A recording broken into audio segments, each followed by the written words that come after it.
Before we get started, I'd like to remind the members and the public of the rules of decorum. These issues we are debating are important ones that members feel deeply about.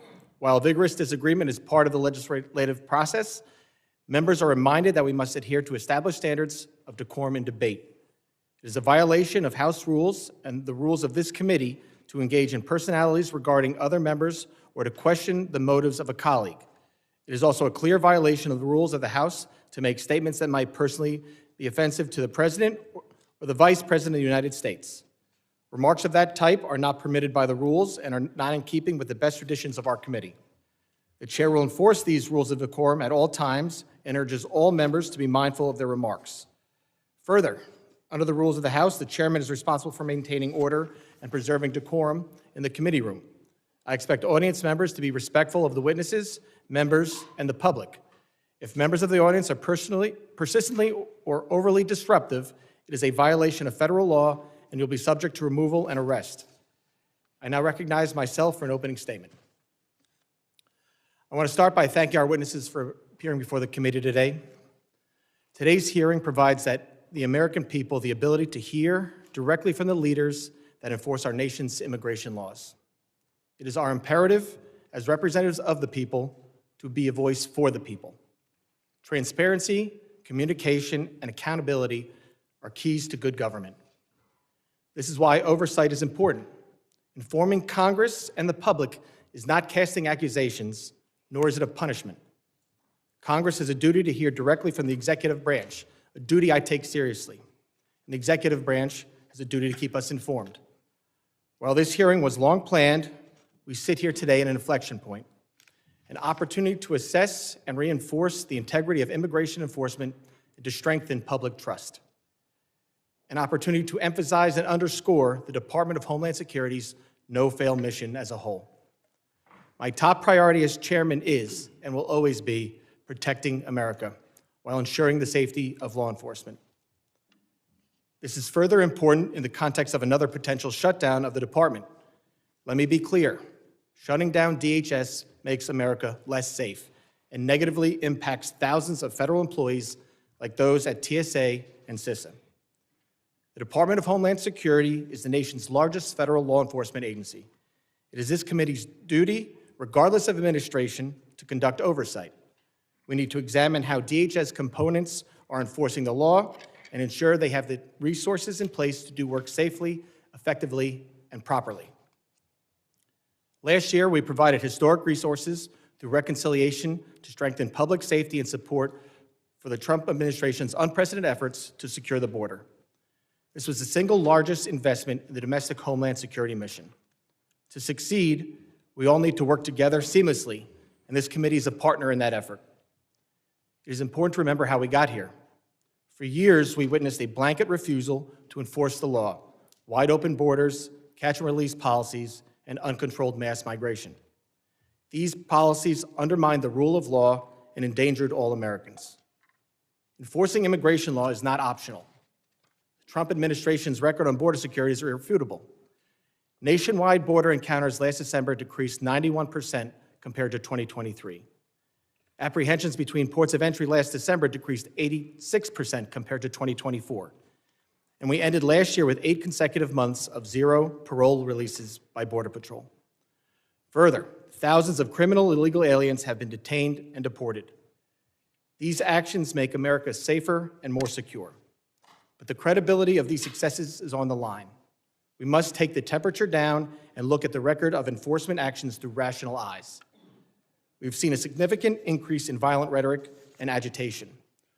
We've seen a significant increase in attacks on federal law enforcement and in the number of threats facing them and their families.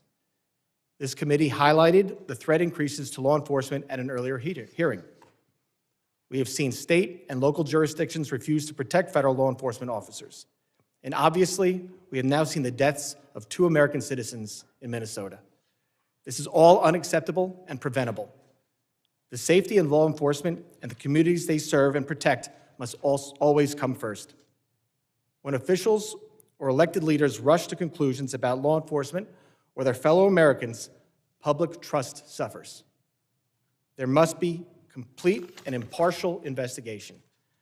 I expect each of our witnesses to keep this committee fully informed as the investigations run their course, and I will ensure this happens. While these investigations are ongoing, officials and elected leaders cannot rush to judgment. I cannot put myself in the shoes of law enforcement, nor can I imagine what the families of Ms. Good and Mr. Preddy are enduring today. Public trust and public safety go hand in hand. We cannot have one without the other. I am encouraged to see that President Trump sent Border Czar Tom Homan and Commissioner Scott to Minnesota to work with Governor Walz, Mayor Frey, and other local leaders. I sincerely hope this dialogue continues. This should stand as an example of cooperation to anyone who continues to incentivize reckless behavior in our streets, unlawfully impede law enforcement operations, or disparage their fellow citizens. State and local officials should be partners, not obstacles when it comes to public safety. And federal officials should keep in mind that this kind of partnership is a two-way street. Everyone should have the same goal of keeping America safe. Transparency and communication are needed now more than ever. The department's no-fail mission hangs in the balance. A rule-based order is not one-sided. Enforcing immigration law and defending all Americans' constitutional rights, including the rights to peacefully protest, bear arms, and privacy, are not mutually exclusive. I want to thank Secretary Noem for making these witnesses rapidly available, and again, thank the three of you for being here today. As Border Czar Homan recently said, you can't fix problems if you don't have discussions. I hope we can have a positive, civil, and productive discussion today. Only together can we make our community stronger and the homeland safer for the future of all Americans. I now recognize the ranking member, the gentleman from Mississippi, Mr. Thompson, for his opening statement. Thank you very much, Mr. Chairman. Good morning to all of you who are here. Thank you for calling this hearing today. This important hearing has drawn a great deal of interest and attention, and many of my colleagues who represent the border city of El Paso and who have been leader on border security, Veronica Escobar, has joined us today and would like to ask questions of our witnesses. So, Mr. Chairman, I ask unanimous consent that the gentlewoman from Texas, Ms. Escobar, be permitted to sit with the committee and question today's witnesses as we have afforded that to other individuals in past hearings. Well, I thank the gentlewoman for their interest in today's important hearing. As I previously informed both the majority and minority, committee will not be entertaining off-committee member requests. Therefore, I object. Well, your objection is noted, Mr. Chairman, but I would, for the record, want to say that it's highly unusual that a member of Congress sitting with as much impact on immigration as her area is not afforded that courtesy. But you're the chairman, and that's your prerogative, as if it would be anyone else's. As the ranking member knows, we had many requests. This is a very important hearing. It is my duty to keep the wheels on this hearing and get actual answers on the record. I thank the gentlelady's interest. We had a lot of members who were interested in being here today, which is why we thought it would be best just to keep it for members of the committee. These gentlemen have repeatedly testified before many committees at the Capitol, and I'm sure other members will get the opportunity to do the same questioning. This is the Committee on Homeland Security. We had previously said we would not waive on members specifically for this hearing, and we're going to stick by that rule today. Thank you very much, Mr. Chair. May I say to Ms. Escobar, if there are questions you would like to have asked of these witnesses, if you will provide those questions to me or any other member of the committee, we'll be more than happy to transmit them. Thank you so much.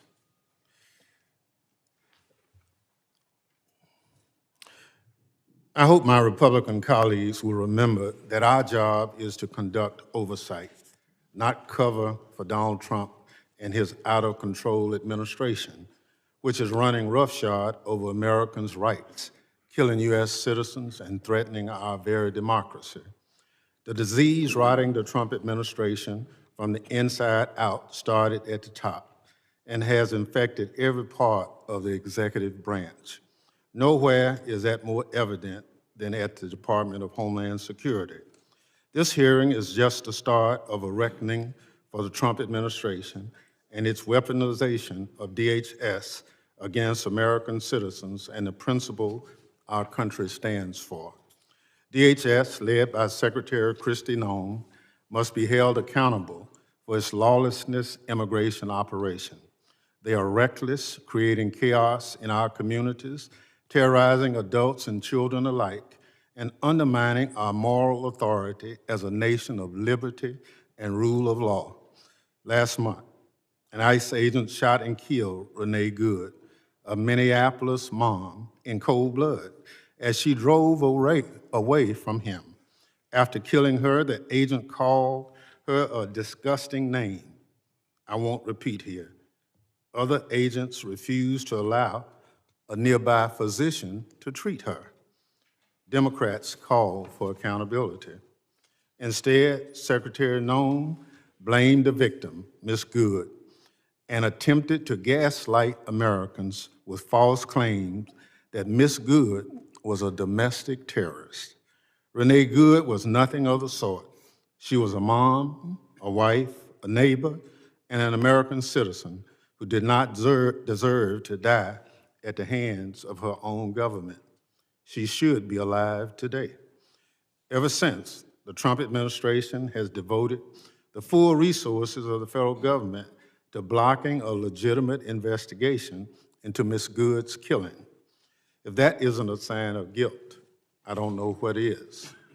Federal prosecutors had a warrant to collect evidence from Ms. Good's vehicle for a civil rights investigation into ICE's use of force, but FBI Director Kash Patel and other Trump administration officials demanded they drop it. Career prosecutors, duly bound to the rule of law, not the political prerogatives of the White House, resigned in protest. Blocking an investigation into the government's use of force against one of its own citizens is a self-dictatorship, not democracies. Every American should be outraged. Democrats tried to get answers in the aftermath of Ms. Good's shooting. We called on Acting Director Todd Lyons to testify at the committee's hearing 3 weeks ago. Unfortunately, he turned down the committee's invitation. This is part of a pattern of the Trump administration's refusal to comply with regular congressional oversight. Committee Democrats have sent multiple letters to ICE and CBP on critical issues, but most of them, 10, have gone unanswered. Mr. Chairman, I ask unanimous consent to include all 10 of these records into the record, letters into the record. Without objection. ICE has blocked members of Congress from visiting its detention facilities, even after reports of horrific conditions, detainee abuse, and a detainee being murdered in a DHS facility. I was one of those individuals who parted to a lawsuit to try to get ICE to just follow the law that says members of Congress can visit ICE facilities and present themselves at any time. So I understand that it's still being litigated, but I've been given authority to go, and I plan to do it this week just to test ICE's adherence to the law. Mr. Lyons is here today, nearly a month after we invited him. I guess DHS needed time to get his story straight before he came to testify under oath.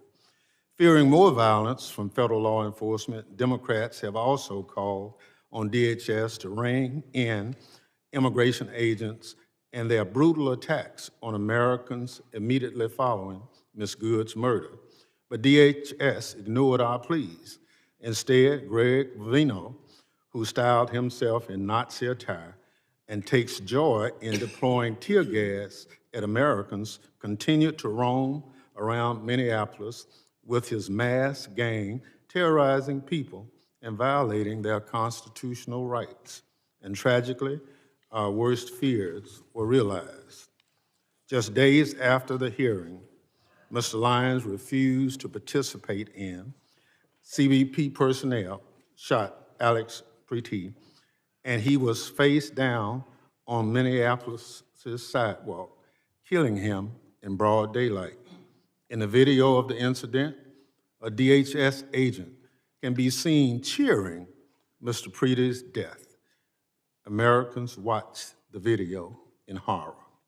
Yet once again, Secretary Nome gaslit the public, made up a demonstrably false story about Mr. Preety and blamed the victim for his own death. Mr. Preety was a law-abiding U.S. citizen and a VA nurse who dedicated his career to caring for our veterans. Mr. Chairman, at our last month hearing, I asked for a moment of silence in the memory of Renee Good. Today, with great sadness about another American killed at the hands of DHS, I asked that the committee observe a moment of silence in honor of Alex Preety.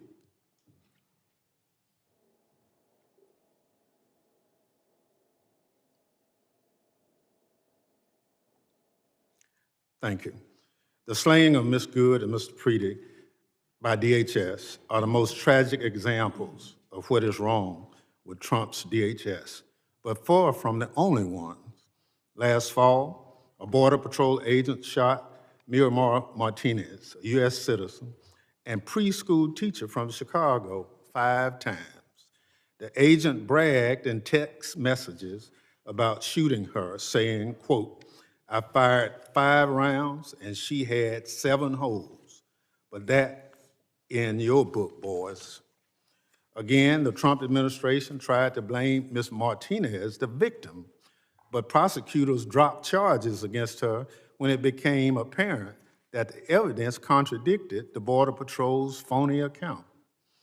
Unlike Ms. Good's and Mr. Preety's, we can no longer tell their stories. Ms. Martinez has shared her story about what Trump's DHS did to her. I want to play a bit of the video here because people need to see what ICE and CBP are doing to Americans.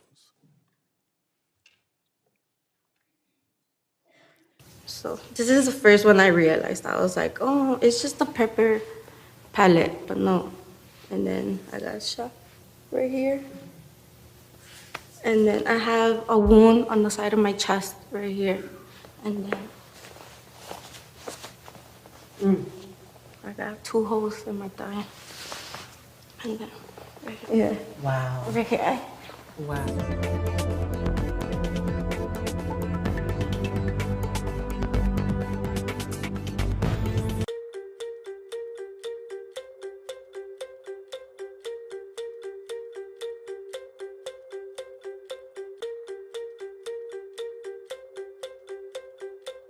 And shameful chapter in our nation's history, but tragically, there's more.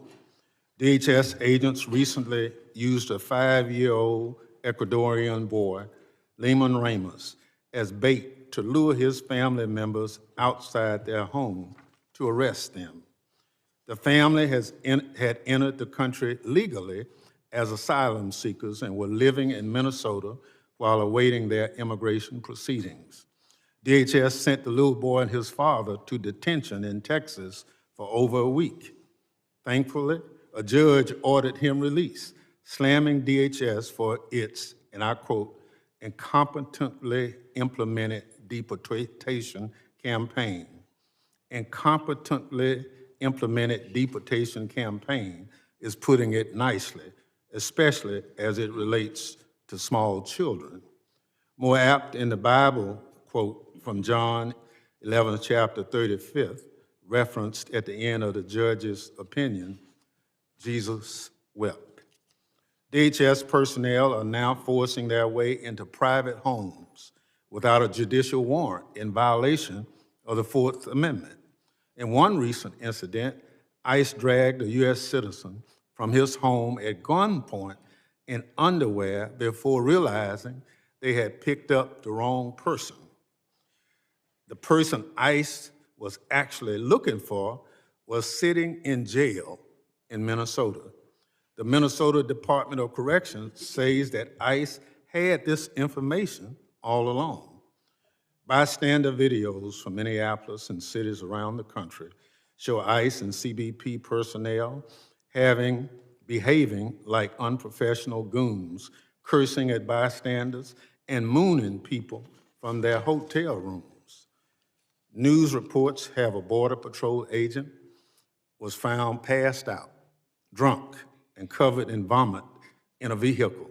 And ICE personnel apparently stole a child's phone and sold it for cash. It's an embarrassment, and DHS's so-called leadership should be ashamed, if only they had any shame. Secretary Noem, Department of Homeland Security, has the blood of American citizens on its hand, but she takes no responsibility for anything. To the contrary, Secretary Noem was last seen in this committee room hiding behind her family in a desperate attempt to distract from her department's failures and abuses. Then she ran from our questions, leaving early under the guise of needing to attend a meeting that it turns out didn't even exist. Her inexcusable behavior should come as no surprise. She's always been more concerned with photo ops and wardrobe changes than following the law and fulfilling the mission of her department. Since being sworn in, Secretary Noem has enriched herself, abused the power of her office, obstructed congressional oversight, and violated her oath to the Constitution. Donald Trump and Kristi Noem are doing real damage to this country and to the department that was stood up 25 years ago in the wake of 9/11 to protect American citizens from future attacks. Secretary Noem is a liar with no concern for the lives of Americans killed by the department she runs. She must go. Mr. Chairman, I yield back. Gentleman yields back. Other members of the committee are reminded that opening statements may be submitted for the record. I would now like to formally introduce our witnesses. First is Mr. Rodney Scott. Mr. Scott is committed. After decades of service at CBP, including a stint as Chief Border Patrol, he has served as a Senate-confirmed commissioner since June of 2025. Second is Mr. Joseph Edlow. Mr. Edlow is Director of Citizenship and Immigration Services. Director Edlow has served in numerous legal roles across executive branch and Congress, including Chief Counsel to USCIS. Mr. Edlow has served as a Senate-confirmed Director since July 2025. Third is Mr. Todd Lyons. Mr. Lyons is the Acting Director of Immigration and Customs Enforcement. Acting Director Lyons began his federal service in the U.S. Air Force in 1993 and joined ICE as an agent in 2007. Mr. Lyons moved up the ranks and has served as Acting Director since March of 2025. Thank all the witnesses for being here today. Pursuant to Committee Rule 8C, I ask that the witnesses please rise and raise their right hand.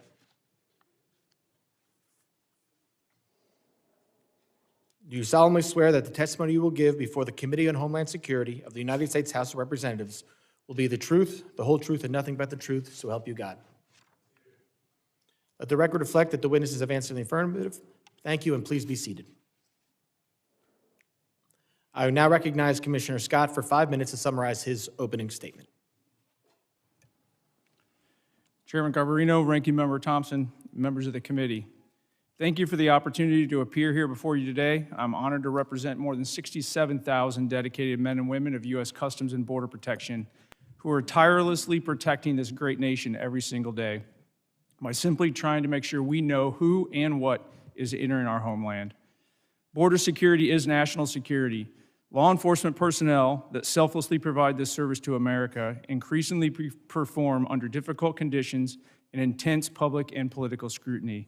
But these brave men and women deserve our gratitude and thanks.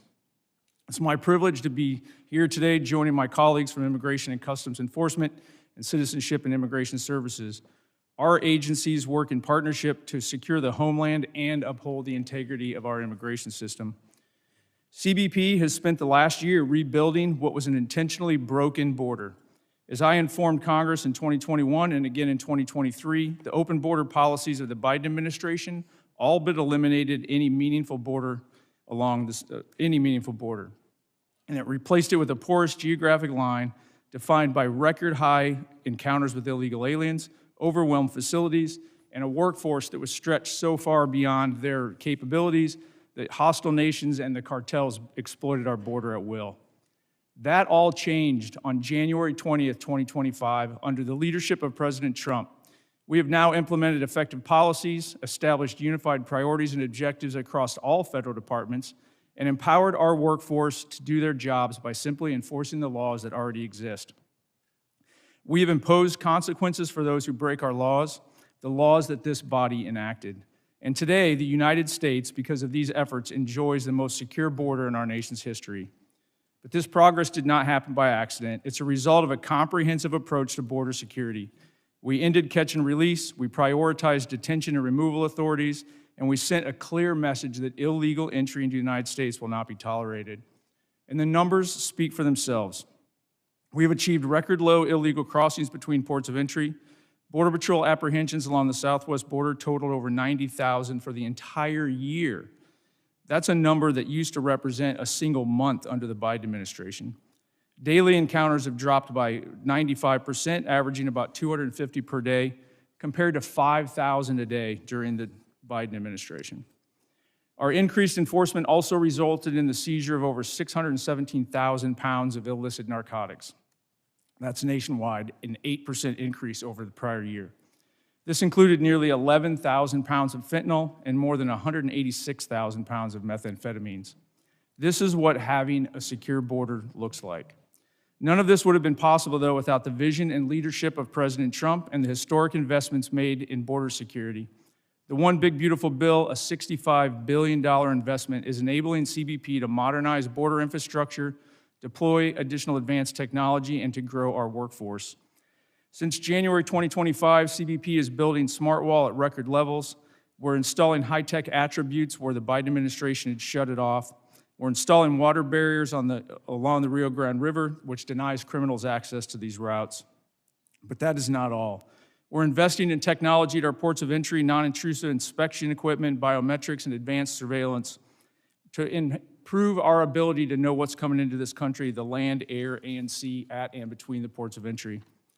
CBP's workforce is without a doubt the greatest asset that we have. The One Big Beautiful Bill is investing historic amounts of money in recruitment, hiring, and retention and training to ensure that we have the most highly qualified and capable law enforcement professionals securing our border.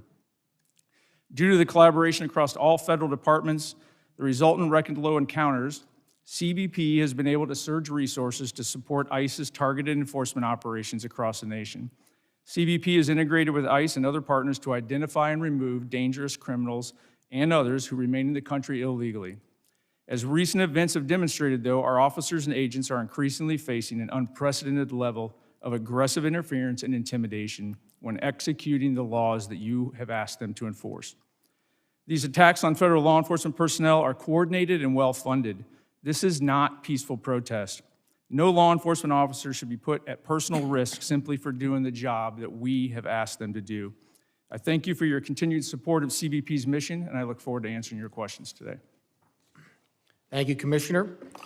I now recognize Director Edlow for 5 minutes to summarize his opening statement. Thank you, Mr. Chairman.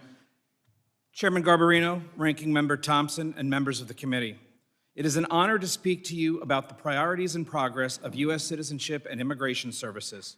I'm grateful for your partnership as we work together to uphold the rule of law, protect our citizens, and safeguard our homeland. Let me begin by expressing my appreciation to President Trump for his trust in me and to Secretary Noem for her leadership at the Department of Homeland Security. I'm proud to serve alongside a workforce that's deeply committed to advancing the President's agenda, protecting our communities, and restoring integrity to America's legal immigration system. As Director of U.S. Citizenship and Immigration Services, my vision has been straightforward and clear. Restore accountability to our immigration system and ensure that it serves the interests of the American people first and foremost.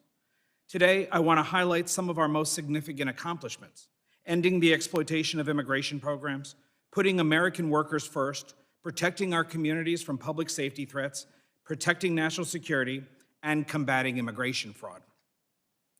Fraud isn't just a paperwork issue. It's a national security and public safety concern. Often those who wish to do us harm exploit weaknesses in our system.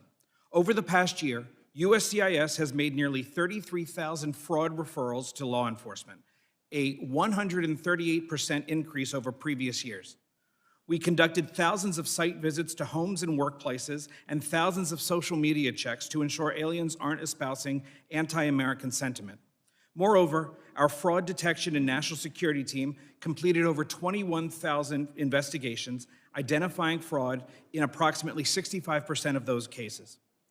In Operation Twin Shield in Minneapolis-St. Paul back in the fall, we uncovered marriage fraud, visa misuse, and student visa abuses, leading to denials of immigration benefits, arrests, and removal proceedings. This work led to Operation Paris, where we continue re-examining thousands of refugee cases in Minnesota, conducting thorough background checks and in-person reviews. We've also strengthened our vetting policies. If someone falsely claims U.S. citizenship to get a public benefit or try to vote, we hold them accountable through denial of citizenship or loss of immigration status. We've tightened screening to determine whether claimed marriages and family relationships are legitimate. And we've changed regulations to employment authorization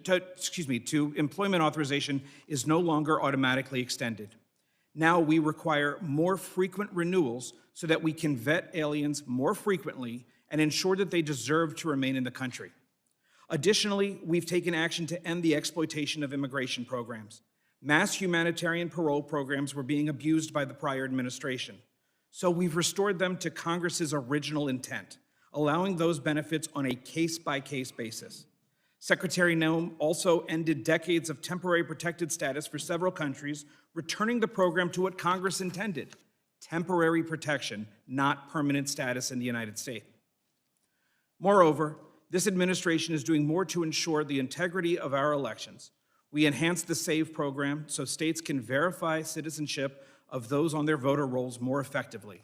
Since January 2025, we've processed over 58 million queries, and 27 states are participating. Additionally, federal agencies ran nearly 206 million SAVE queries last year to identify fraud and preserve public assistance benefits for lawful U.S. residents and citizens. We're also putting American taxpayers and communities and workers first. We affirmed that aliens should be self-reliant, not dependent on public assistance, and that their sponsors are liable for the cost of public benefits that they access. The Department of Homeland Security is also working to rescind the 2022 public charge rule, restoring our discretion to determine if an alien will rely on government assistance. We've proposed protecting American jobs by prioritizing H-1B visas for higher skilled, higher paid workers so that companies can't use those visas merely as a way to get cheaper non-citizen labor. We've also streamlined agricultural visa processing to better support American farmers. A major milestone was implementing the One Big Beautiful Bill, which added new fees for certain immigration processes. USCIS collects those fees, but only retains a small amount of the money, while the rest goes to other agencies and deficit reduction. Finally, protecting the American people is at the heart of everything we do. After the attack on 2 brave service members of the National Guard last November, Secretary Noem directed us to review immigration benefits for aliens from high-risk countries. In closing, U.S. Citizenship and Immigration Services is restoring integrity, accountability, and security to America's legal immigration system. These accomplishments reflect the dedication of our workforce and the transformative leadership of President Trump and Secretary Noem, both of whom have allowed USCIS to do the job it was created by Congress to do. We stand ready to continue working with Congress to protect the homeland and uphold the rule of law. Thank you, and I look forward to your questions. Thank you, Director Edlow. I now recognize Acting Director Lyons for 5 minutes to summarize his opening statement. Good morning. Chairman Garbarino, Ranking Member Thompson, distinguished members of the committee, thank you for the invitation to discuss the critical work U.S. Immigration and Customs is doing every day to carry out President Trump's agenda, to keep America safe, restore order to our communities, and return the rule of law to this country. Under the leadership of President Trump and DHS Secretary Kristi Noem, the men and women of ICE have been empowered to do exactly what they're trained to do: arrest and remove illegal aliens and criminals from our communities. We are enhancing public safety, securing our national security, and finally restoring integrity to the immigration system that had been allowed to collapse.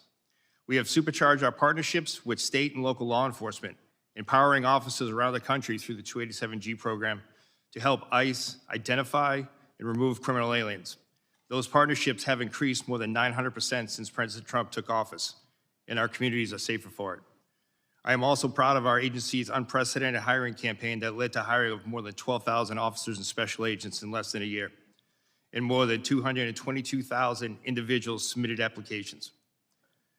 This expansion of a well-trained and well-vetted workforce will help further ICE's abilities to execute President's and Secretary's bold agenda. Before discussing our broader operations, I must address the situation in Minnesota's abilities to execute President's and Secretary's bold agenda. Before discussing our broader operations, I must address the situation in Minnesota and the dangers that ICE agents and officers face nationwide. While the investigations remain ongoing, I'm encouraged that some Minnesota officials are finally signaling the willingness to cooperate with ICE. But let me be clear, promises are not enough. We need action. In the wake of the unprecedented border crisis of the previous administration, ICE has stepped into the breach to enforce the law. This commitment has a cost. We are facing the deadliest operating environment in our agency's history. In fiscal year 2025, death threats against ICE personnel increased more than 8,000%. Assaults on officers have skyrocketed over 1,400%. One officer in Minnesota had his finger bitten off by a protester, egged on by elected officials characterizing our officers as Gestapo or secret police. The families of ICE personnel have been made to feel unsafe in their homes. I know this firsthand because my own family was targeted. But let me send a message to anyone who thinks they can intimidate us. You will fail. Despite these perils, our officers continue to execute their mission with unwavering resolve, and we are only getting started. ICE remains committed to the fundamental principles that those who illegally enter our country must be held accountable. Since the beginning of the second Trump administration, we have achieved historic results. From January 20th, 2025 through January 20th, 2026, ICE has conducted nearly 379,000 arrests. Among those arrests were more than 7,000 suspected gang members and over 1,400 known as suspected terrorists. The President tasked us with mass deportation, and we are fulfilling that mandate.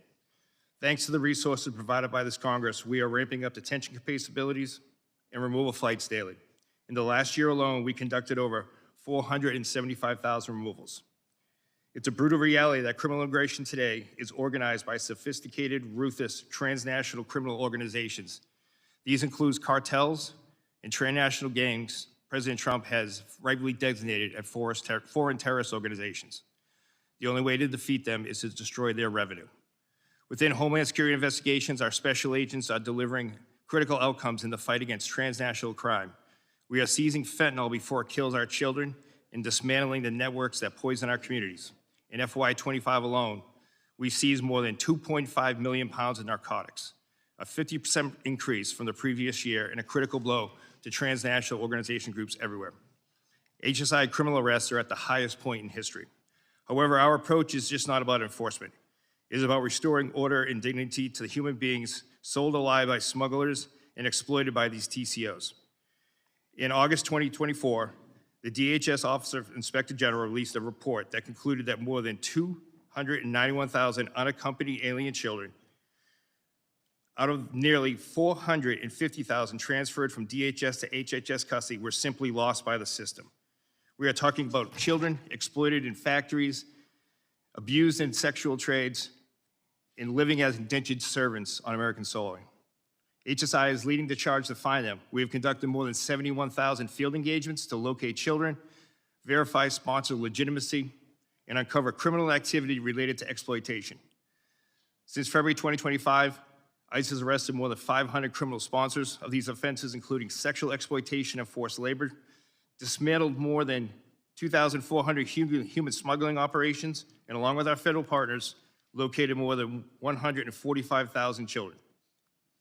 To further ensure TCOs can never threaten our nation again, President Trump dedicated the establishment of the Homeland Security Task Force. The Homeland Security Task Forces represent the most aggressive and coordinated attack on TCOs in history. Through cross-border financial crime center, we have developed and implemented a strategy to combat rampant fraud, including government programs in Minnesota and across the country. Using this strategy, HSI has opened numerous criminal investigations into the complex fraud systems that have resulted in the thefts of billions. Much of the fight ICE faces continue to be fueled by so-called sanctuary cities. These jurisdictions provided a shield for criminal aliens when a local jail refuses to honor ICE detainer and releases that predator back into the community. ICE exists to enforce America's longstanding immigration and custom laws. These laws are grounded in common sense, national sovereignty, and simple morality. Our officers and agents enforce these without hesitation, without apology. I ask that all the members of the committee treat them with profound respect that they have earned. Thank you. Thank you, Acting Director Lyons.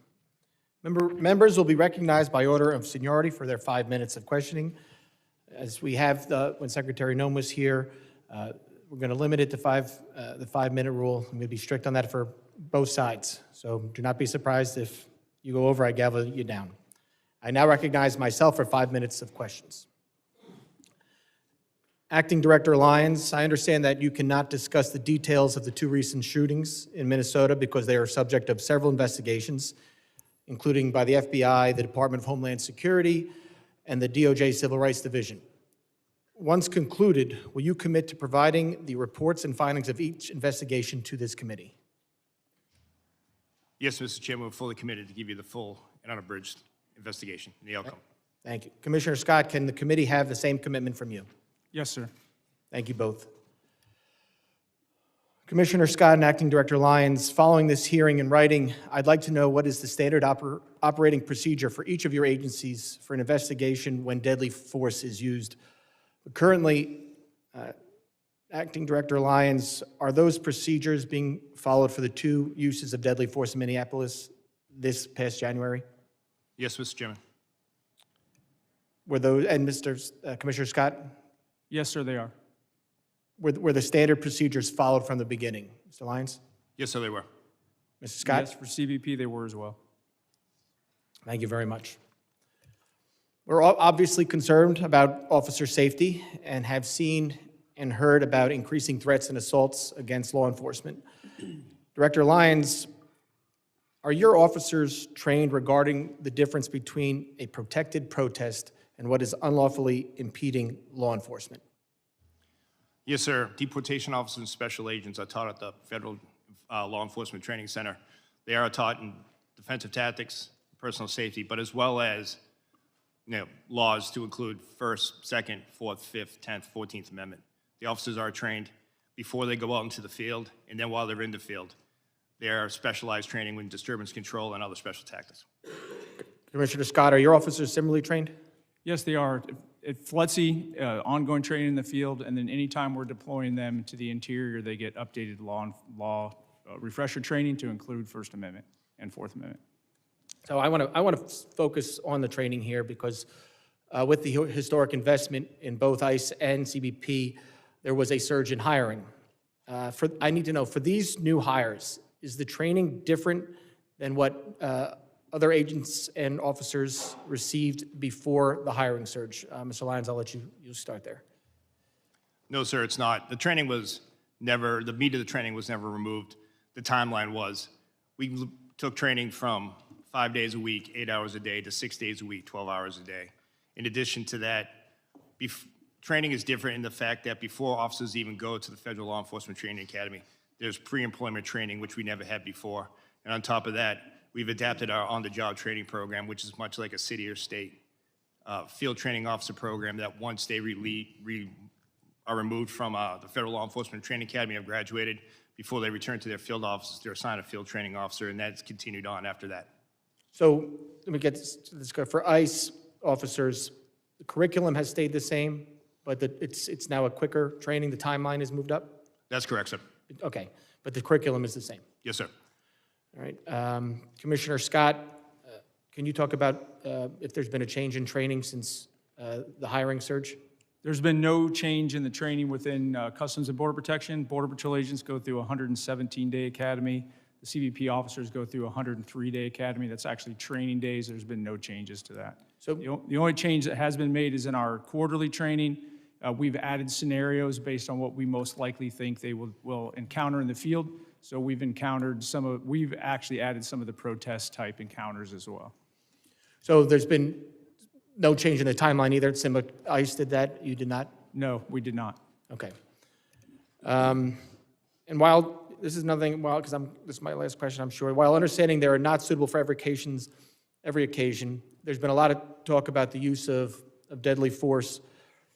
Are agents and officers equipped with and trained in the use of tasers or other less lethal alternatives to avoid the use of deadly force? And Mr. Director Lyons, I'll start with you, and then Mrs. Scott, you can finish. Yes, sir. Every deportation officer, special agent are trained in secondary weapons, which include the taser, OC spray, and baton. They're And trained those are made available. and they're equipped. Yes, sir. Mr. Scott? It's a similar answer that all of our agents have to carry a secondary weapon. They train at the academy, and then they go through quarterly refresher training every 3 months. Okay, I appreciate it. I will have, I'm sure, for some follow-up questions today, and I will submit those to you in writing. But with that, I yield back, and I now recognize the ranking member for 5 minutes of questions. Thank you very much, Mr. Chairman. Mr. Lyons, how many ICE agents have cameras as of today? Sir, as of today, more than 3,000 ICE officers have cameras that are active in the field, with another 6,000 being deployed, sir. So how many in the field? How many ICE agents are in the field as of today? Oh, I'm sorry, sir. Agents in the field today? You said agents in the field. I'm just trying to get the number of ICE agents who have cameras on their body as of today. Approximately 3,000, sir. 3,000 out of how many? Out of approximately 13,000, sir, that are in the field. So you have 3,000 out of 13,000 who have cameras. Yes, sir. Mr. Scott? I don't have the actual number in front of me right now. It's about 10,000. We're building that program out as we speak. 10,000 out of how many? Out of about 67,000. But the Out of- catch there out is of- the ports of entry, we have significant video. Nope, I don't want to go to ports of entry. I just want to know how many cameras right now do you have on your agents? When you say agents, Border Patrol agents, there's about 10,000. 10,000 That's an estimate, out, 10,000 out of how many? Out of 20,000 Border Patrol agents. So half of them. Approximately, yes. So I'll give you a chance to look at that, since you said approximately, and get back to the committee on what's the accurate number. Not how many you're purchasing, how many as of this day. Understood, and I will get you that number. Thank you. Mr. Lyons, what's the regular timetable of training an ICE agent? Sorry about that, sir. Right now, the training is approximately 47 days at the Federal Law Enforcement Academy. Overall training is about 3 months, sir. So you went from 3 months to 47 days. No, sir, the whole total training, to include the pre-employment training and then the OJT program, is 3 months. And 47 days in the Federal Law Enforcement Training Academy. So they go to Flexi for 47 days or for 3 months? No, sir, you asked for the total training time. The total training time now is a combined 3 months, sir, with 47 days at the Federal Law Enforcement Training Academy. So you didn't reduce the timeline for any of the ICE agents to come on board?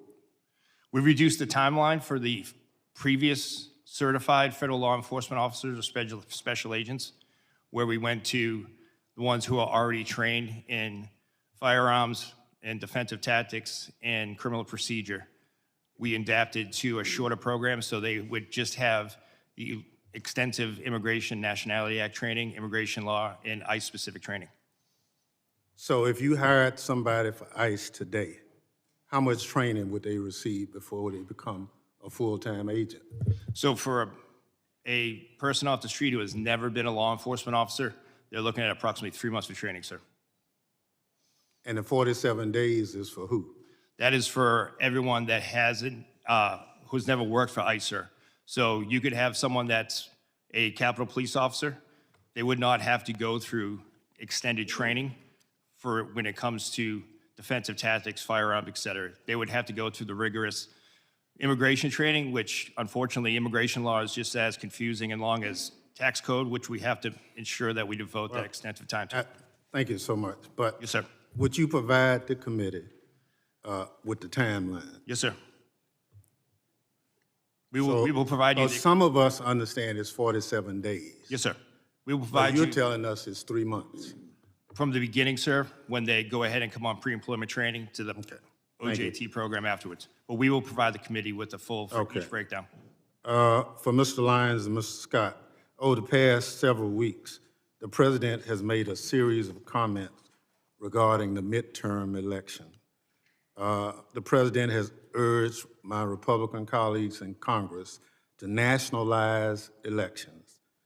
Now, are you involved in any planning on guarding precincts in this country as of today? Mr. Scott, No, sir. Mr. Lyons. No, sir. So there's no information, you've not been asked to start deploying people for areas anywhere? No, sir. Well, thank you very much. Mr. Lyons, I'll get it in writing, Mr. Chairman. I'm going to follow your directions on that. Gentleman yields back. Thank you, Ranking Member. I now recognize the gentleman from Texas, Mr. McCall, for 5 minutes of questions. Thank you, Mr. Chairman. A decade ago when I chaired this committee, Mr. Thompson and I passed a bill to authorize ICE into law. It was a bipartisan effort. It passed the House overwhelmingly, both Republican and Democrat. A decade later, here we are. The Dems have called to abolish ICE. Now they're trying to shut it down. So what has happened in that 10 years? Let's go back to the last 4 to 5 years. What happened in this country and at the border?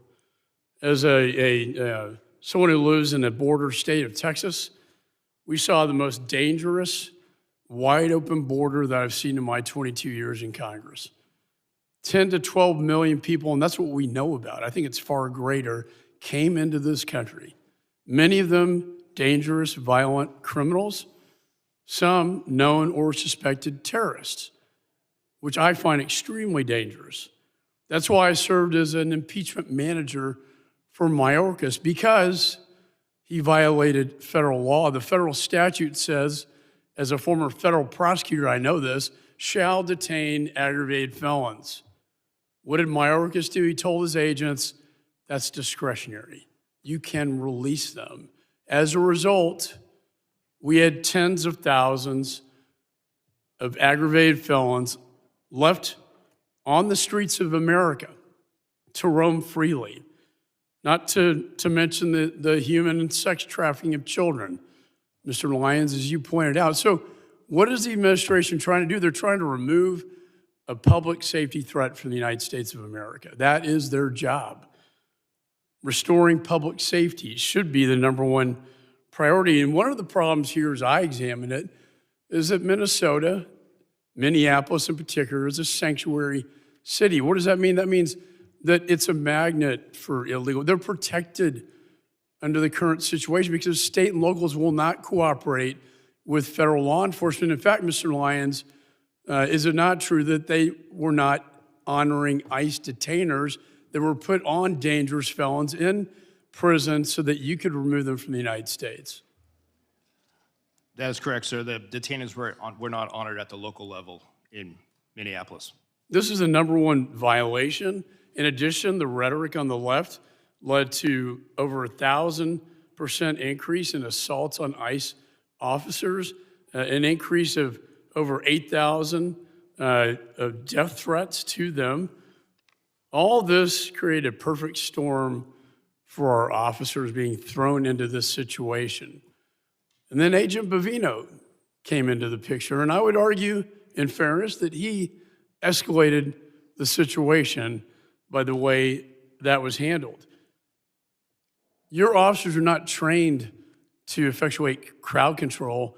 They are trained to move in surgically, go in and remove these dangerous, violent criminals from the United States of America. I've called for de-escalation after the two deaths, the two shootings that took place. I believe that these roving patrols should be done at the border rather than in the major cities of the United States. So when the president decided to remove Agent Bavino and put in Tom Homan, who I've known for years, a consummate professional, law enforcement professional, I commended the president. And what has been done since Mr. Homan came into the job? We now have targeted law enforcement operations. He is returning to the original mission of ICE. He is working with state and locals to do the crowd control. He is getting them to honor the ICE detainers. He is also getting the body cameras put on them. And the roving patrols, in his words to me, should be done at the border, not in major cities. My question to you, Mr. Lyons, is Mr. Homan now, are his operations in Minneapolis now bringing the situation under control? So we've seen a de-escalation in the fact that the protests, while they still go on, have subsided, and ICE has been allowed to do their targeted, intelligence-driven enforcement operation.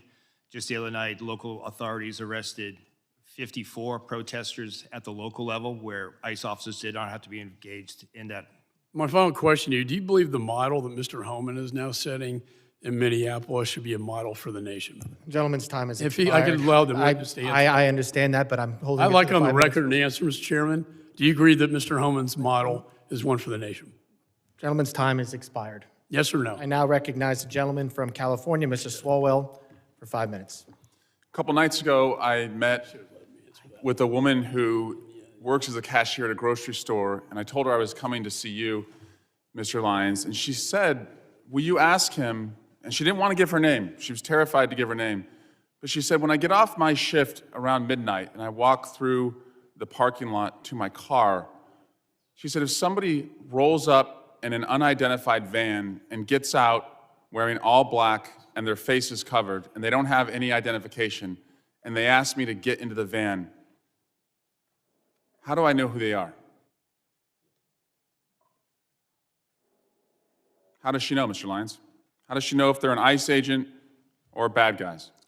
Sir, ICE agents have identifiable placards on their uniforms as well as their badges representative, but you won't see ICE agents rolling through the parking lots and just snatching someone up. ICE does intelligence-driven, targeted enforcement operations. Well, Mr. Homan and others have said that they target individuals based on the color of their skin and the accents that they speak, and that's why people are running through the fields and factories where they work.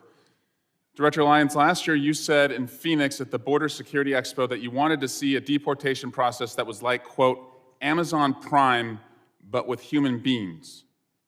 Mr. Lyons, how many times has Amazon Prime shot a mom 3 times in the face? None, sir, but you're also...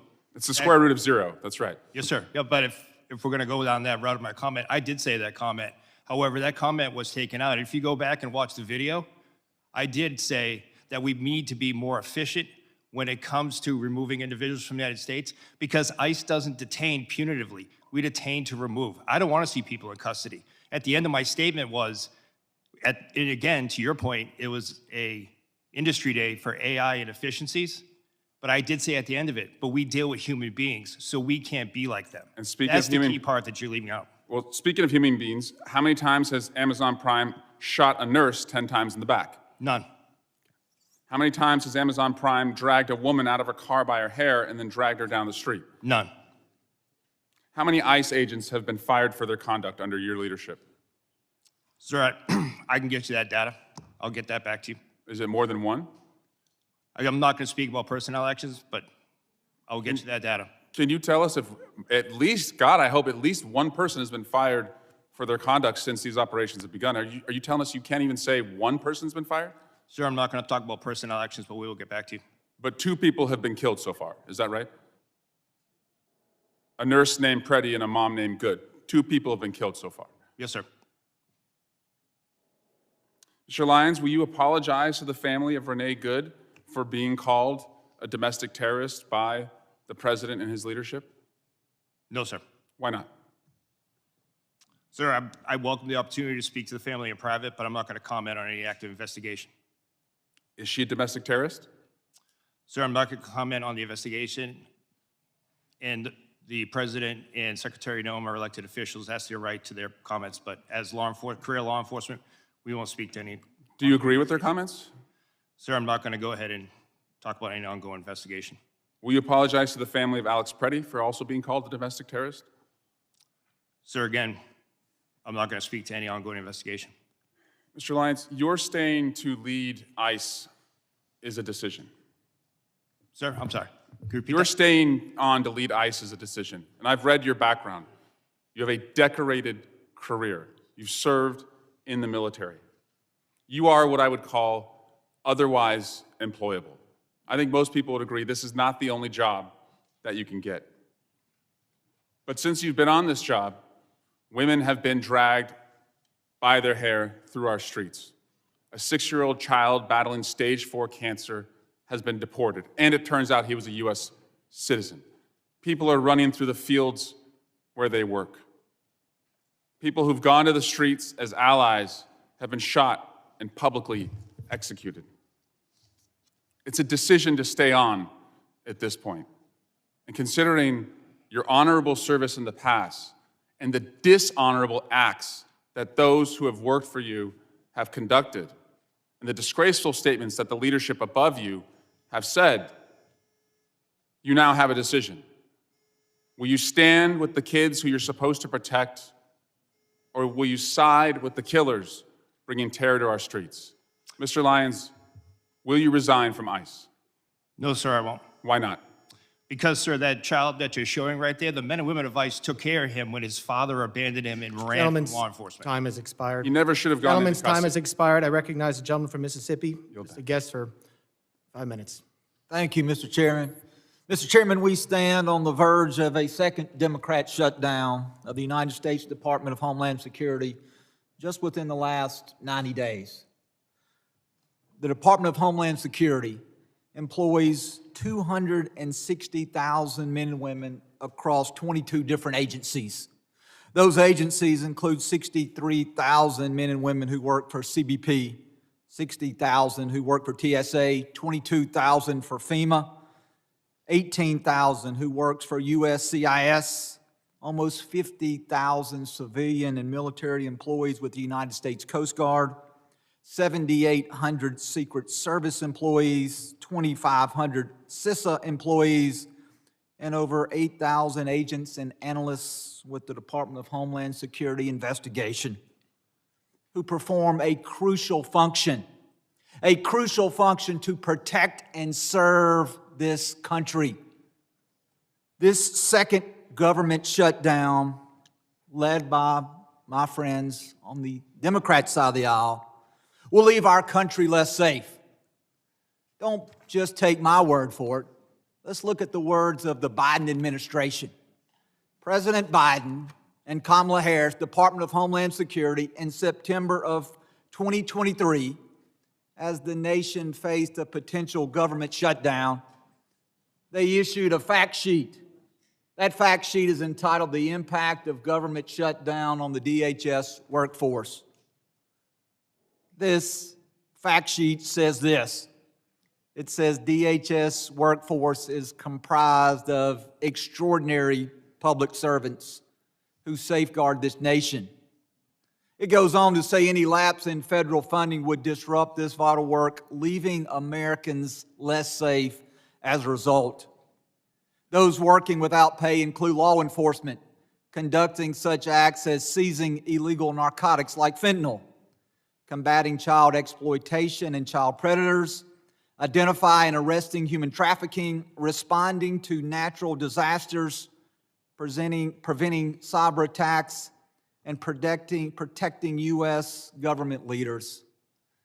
And so I ask you, gentlemen, as we are once again on the verge of a shutdown of the Department of Homeland Security, if the Democrats take us to the edge, if they refuse to sign a CR, if once again the men and women who serve under your leadership, if they are once again not paid, I ask you, how will that impact our nation?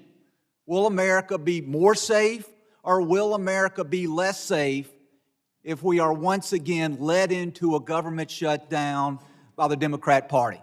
Mr. Scott. I believe consistency and seeing support from the leadership of, on both sides of this building and the president is very important to border security. I think the rhetoric and the back and forth, the politicizing of law enforcement in general detracts from the general morale of our personnel. Is it not important that we pay the men and women who serve under your command? It's critically important. And in a government shutdown, the bills don't stop, do they not? The bills continue to accrue. Correct. And the deployment of technology ceases in many cases, and America becomes less safe. Would you agree with that statement? I would agree America becomes less safe. Mr. Edlow, what about you? Well, Congressman, as I'm sure you're aware, USCIS is a little different in that we are fee-funded. So during a shutdown, the men and women working for USCIS will continue to be paid. However, in terms of our screening and vetting enterprises, as well as everything else we do, we have formed very, very strong working relationships with the other components, and that's critical for us to be able to do our work. While we may be there able to continue without our partners being paid and with them being furloughed, it's going to make America significantly less safe. And Mr. Lyons. Yes, sir. It will have a great impact, especially on the Homeland Security task forces and the men and women that are focused on the transnational crime and foreign terrorist organization. Mr. Lyons, very quickly, we've had many members of this committee who have made allegations. The Democrats have once again taken the mantle of the party to defund the police and abolish ICE. Do you wish to take my last few seconds to speak about the consequences that has on the men and women that you serve? The men and women of ICE are sworn law enforcement officers who are dedicated to do their mission to protect the United States. Thank you, Mr. Chairman. I yield back. Gentleman yields back. I now recognize a gentleman from California, Mr. Correa, for 5 minutes of questions. Thank you, Mr. Chairman. I want to welcome our witnesses today. Gentlemen, wanted to start out by talking a little bit about my district, Southern California, Disneyland. Southern California is the center of manufacturing for the United States. California, biggest ag state in the Union. California, also, big donor, taxpayer dollars to the United States. President Trump got elected on the promise to deport the worst of the worst. Your numbers, Mr. Lyons, less than 14% of those arrested by ICE first year, 2025, had charges or convictions of violence. 70% of those deported had not even a traffic ticket. Mr. Lyons, I think we're all patriots, but I'm trying to figure out how, this is a question to you, sir, how deporting a nanny makes our nation safer, stronger, how trying to deport the father of 3 Marines make this country stronger, how deporting the parents of a number of Marines at Camp Pendleton makes this nation stronger. Sir, thank you for your welcome, first off. Just to address your, the numbers with the 14%, sir, that's 14% that are listed as violent criminal felonies. However, what's left out of that is the fact that what's left off that list. Those is human 70% that don't have a traffic ticket Sir, and deported, how has that made our nation stronger? Sir, if you look at what ICE has done, more than 60% of every individual that is in ICE custody has a pending or a conviction on a criminal charge. Not to count. Sir, let me move ahead. I only have 3 minutes, and we'll talk later. Sir. Let's talk about American citizens. Again, back home. People, young people asking me, what do I have to carry with me so I won't be deported? Is, Mr. Lyons, carrying a passport, is that enough so they won't be detained or deported in my district? Sir, an American citizen shouldn't carry or shouldn't feel the need to carry. Let me tell you what some of your ICE agents have done. They pulled over a gentleman in a pickup truck, showed his passport, they threw it to the side, detained him. What do we have to do to show that we're American citizens?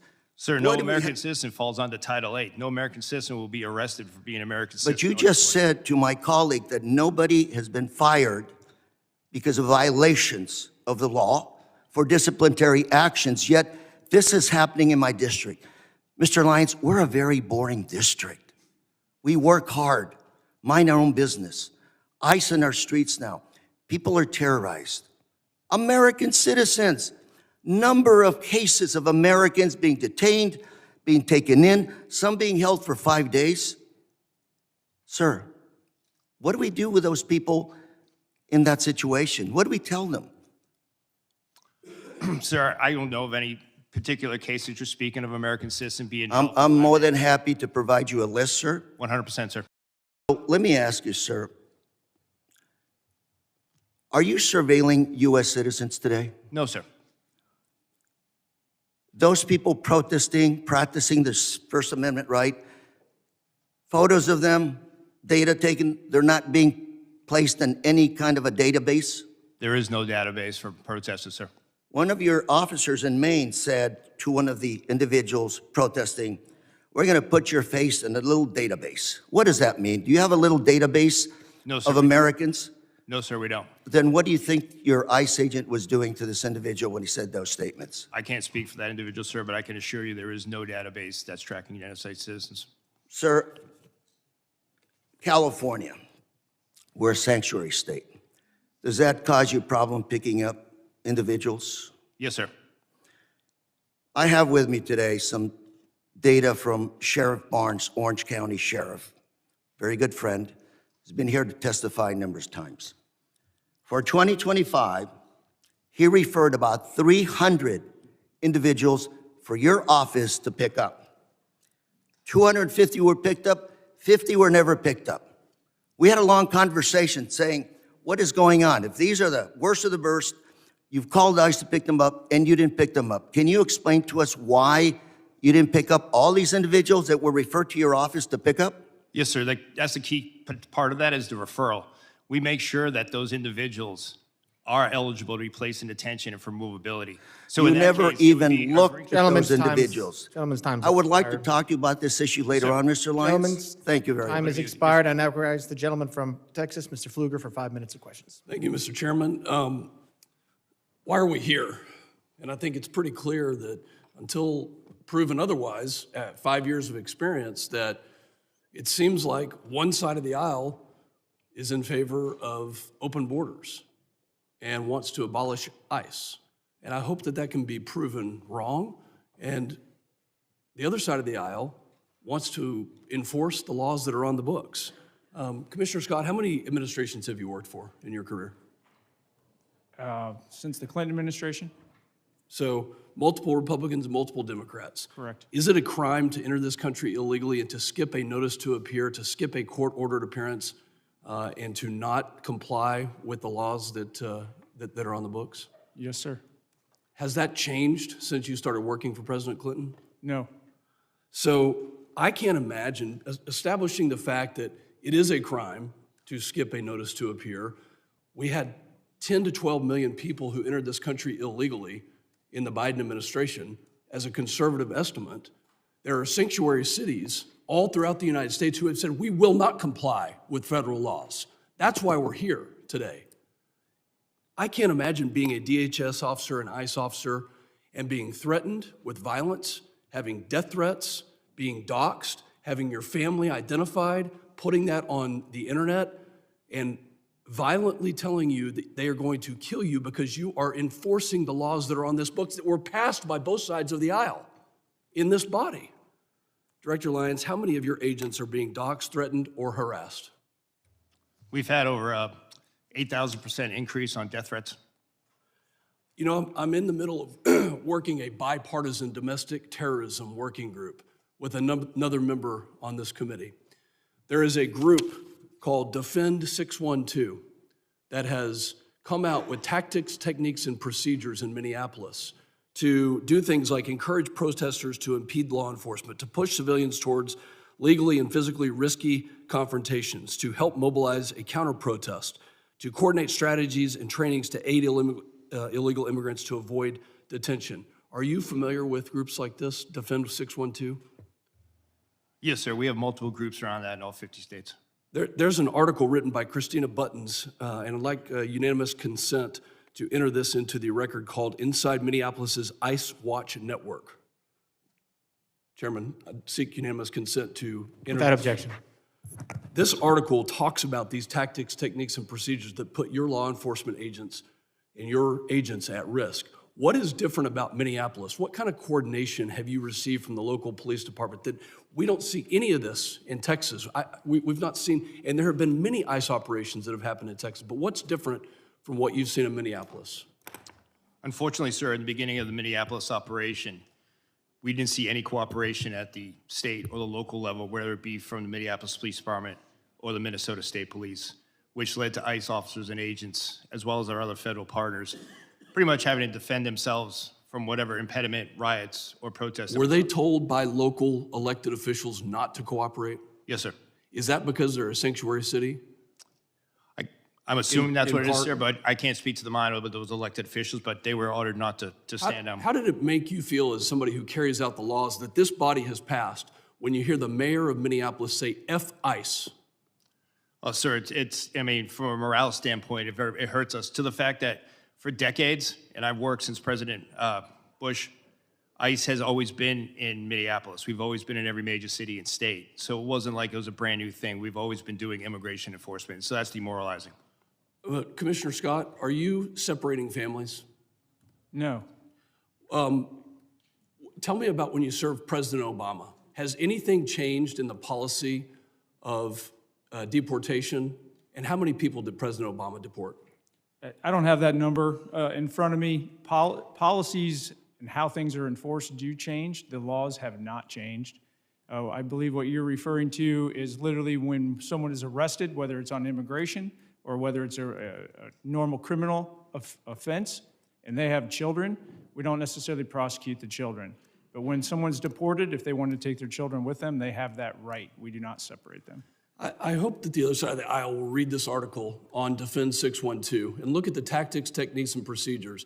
And if this is domestic terrorism, where we have a group that's on signal that is calling out agents and doing things to interrupt, intercede, and prevent law enforcement from carrying out the laws that this body passed, that you'll have the courage to call it domestic terrorism if it is that way. And I yield back. Gentleman yields back, and I now recognize the gentleman from Michigan, Mr. Tanadar, for 5 minutes of questions. Thank you, Mr. Chairman, and good morning to our witnesses. Commissioner Scott, did the ICU nurse, Alex Preddy, deserve to die? I cannot comment on an ongoing investigation, sir. Do you believe that he deserved to die? Should he be killed by your agents? I'm not going to comment on an ongoing investigation, sir, before it's concluded and all the facts are available. Do you agree with CBP Commander Bovino's statement that Alex Preddy was planning to massacre law enforcement agents? I'm not going to comment on an ongoing investigation, sir. Director Lyons, did Renee Good deserve to die? Sir, I can't comment on ongoing investigations. Director Lyons, do you agree with Secretary Noem and Vice President Vance's characterization of Renee Good as a domestic terrorist? Sir, I can't speak to their comments as that they are their own, but as an ongoing investigation, I can't speak to that. Director Lyons, what did your agents mean when he said, "You raise your voice, I erase your voice"? In the video just that we have seen, all of us have seen. Sir, I'm not aware of that video that you have, sir. I can't comment on what that officer has said. Does that statement, if I show you the video of that, does that statement reflect the value of your agency? And does ICE respect and adhere to the First Amendment? Yes, sir, ICE does respect and refer to the First Amendment, but that doesn't respect, your statement that you said doesn't represent the values of the men and women of ICE. Commissioner Scott, does CBP respect and adhere to the First and Second Amendment? Yes, we do. Don't you agree that Alex Preddy had every right to exercise his First and Second Amendment freedoms before being shot in the streets by one of your agents? I believe every person in the United States has a right to their constitutional rights. Look, I have heard and seen enough. I'm just sick and tired of your agents running around in our cities, in our streets, causing illegal activities. ICE and CBP thugs are roaming our streets, attacking our communities, using our children as bait, referring to people as bodies and numbers, targeting people for their accents and the color of their skin, and killing American citizens, all while showing zero remorse for their actions. Director Lyons and Commissioner Scott, do you think President Trump will pardon you and your boss, Kristi Noem, before he leaves office, just like he has for insurrectionists and his political allies? Do you believe President Trump will pardon you? Because, go ahead. I'm not going to speak on behalf of President Trump, but I'll tell you, I signed up for this job to protect America, and I'm very proud of the service that I provide, and I don't need a pardon from anybody. Well, you better hope so. You better hope you get been pardoned, because you will be held accountable for the absolute disregard of the law your agencies have shown over the past year. Your agencies have lost the trust of the American people, with millions taking to the streets to protect the illegal actions of your agencies. And that's why I introduced a bill in the United States Congress to abolish ICE. ICE must be abolished. I also co-sponsored a bill to impeach Secretary Kristi Noem.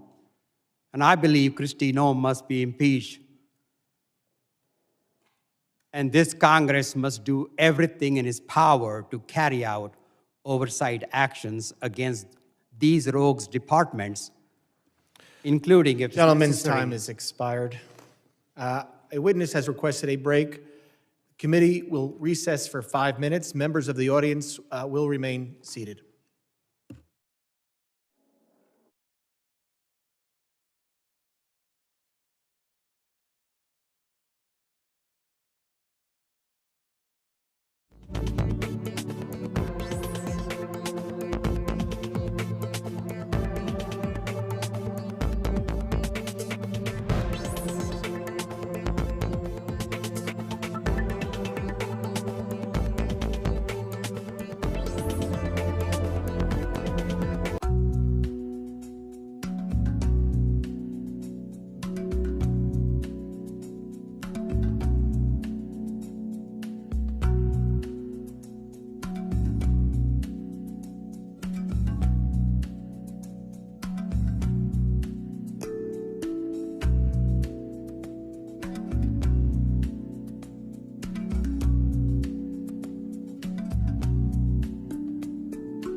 I was speaking to some agents that were deployed from Texas to Minnesota, just asking for the ground truth of what was happening. And one of the things that stood out to me is one of the agents said, "Tony, it reminds me a lot of Fallujah." Having someone that served in Fallujah, that caught my attention. And so my question first is to you, Commissioner Scott, is on the safety of our agents. In particular, I see that these task forces work, these anti-gang, these anti-terrorism task forces. But thinking of Fallujah reminds me of we were fighting a war that was the Persian Gulf when the world had changed. And so my question is there a way we can protect our law enforcement, our federal law enforcement agents, in particular through, I've got a bill in particular through bulletproof glass or ballistic windshields. Is that something you think that could help protect the law enforcement officers that are on the front lines? I think that can help protect the officers on the front lines, but it goes much farther than that because things have changed. So the tactical infrastructure at the border, the bulletproof vests, all of that helps tremendously, but we're fighting a different fight now. The reason you saw so many people surged into LA at one point and then now into Minneapolis was because we had to surge additional resources in to protect the ICE agents that were literally just going to try to make a lawful arrest.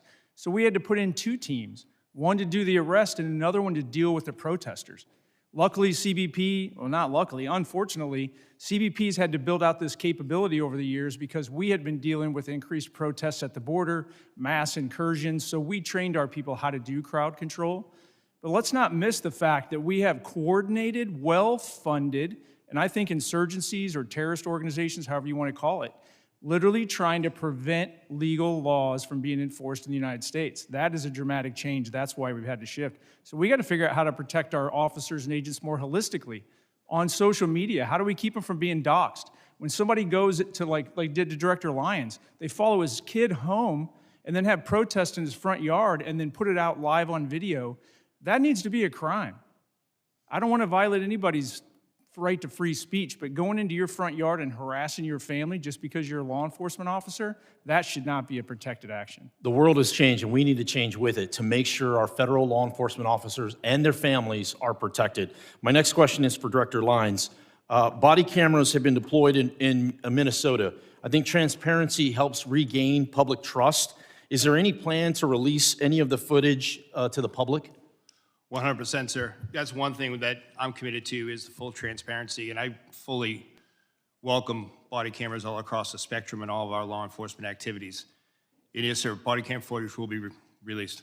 I agree with you completely. Everyone assumes this body camera footage is bad footage. So, in so many cases, it's the exact opposite. And we get a show from the officer's lens what exactly they're dealing with on a daily basis, not just a 15-second clip we see on TikTok or whatever it may be. I'm very pleased to hear the releasing of more public footage. My next question is for you, Commissioner Scott. As a member of Congress, I have a very similar, all of us, the question's really for all of us. As a member of Congress, what can I do to make sure what happened in Minnesota doesn't happen in my community? Put laws in place that protect our officers and agents so they can go out and do their job confidently and know they really truly have the backing. And then, I gotta plug it, actually fund the programs. So when body cameras got rolled out to CBP, the technical capability of the camera got rolled out, but the funding for the personnel to support the programs and the data, that can drain basically all your other operations. So fund the entire program so that we can be transparent and that we can make sure America knows what we're doing because that trust is critically important. Thank you for that. My next question is Director Edlow. Too many times we talk about the enforcement side, which I think is very important. We see the millions of criminal aliens that are loose in our country. We got to go out there and keep our community safe. But we need to be talking more about the legal aspect of it, the people that are doing it the right way. I was very encouraged to see 65,000 visas get released not too long ago. The question I have is, what are the details? What is the timeline behind that? What is the purpose of those? Can you specifically speak to the legal visa process?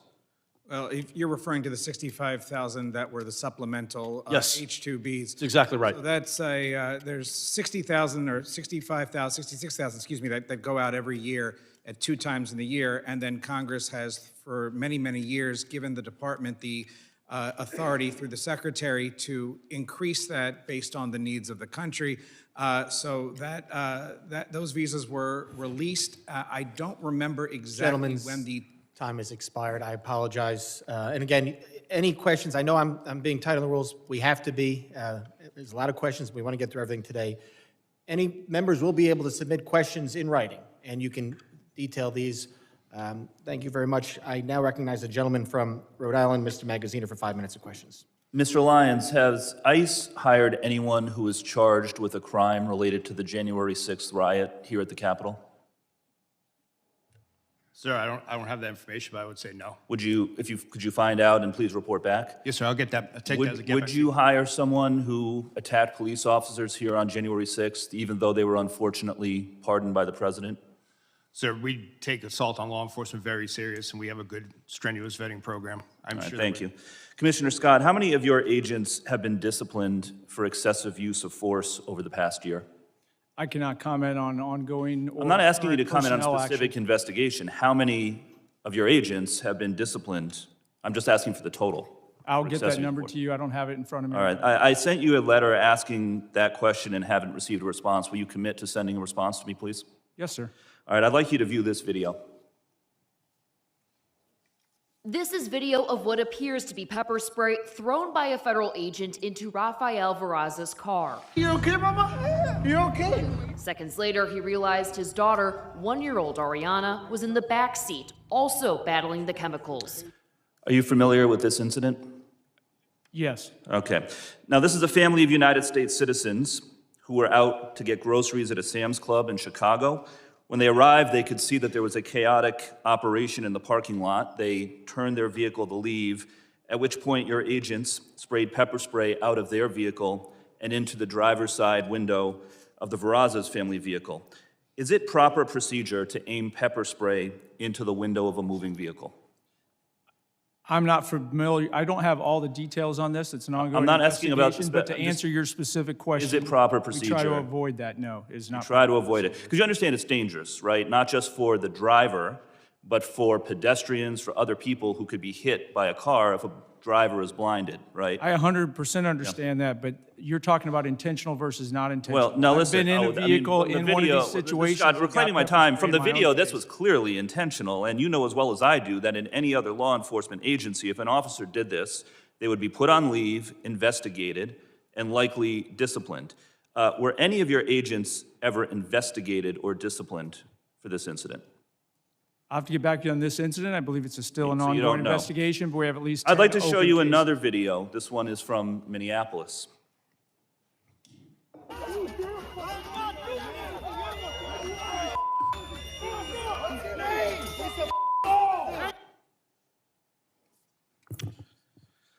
So as you can see, the agent sprayed.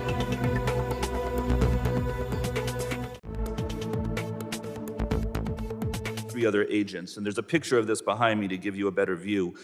Is this proper procedure for the use of pepper spray? I cannot comment on that because you're only showing one piece, and that subject Has is this clearly agent not been compliant. investigated? But this is not the intended use of this weapon, correct?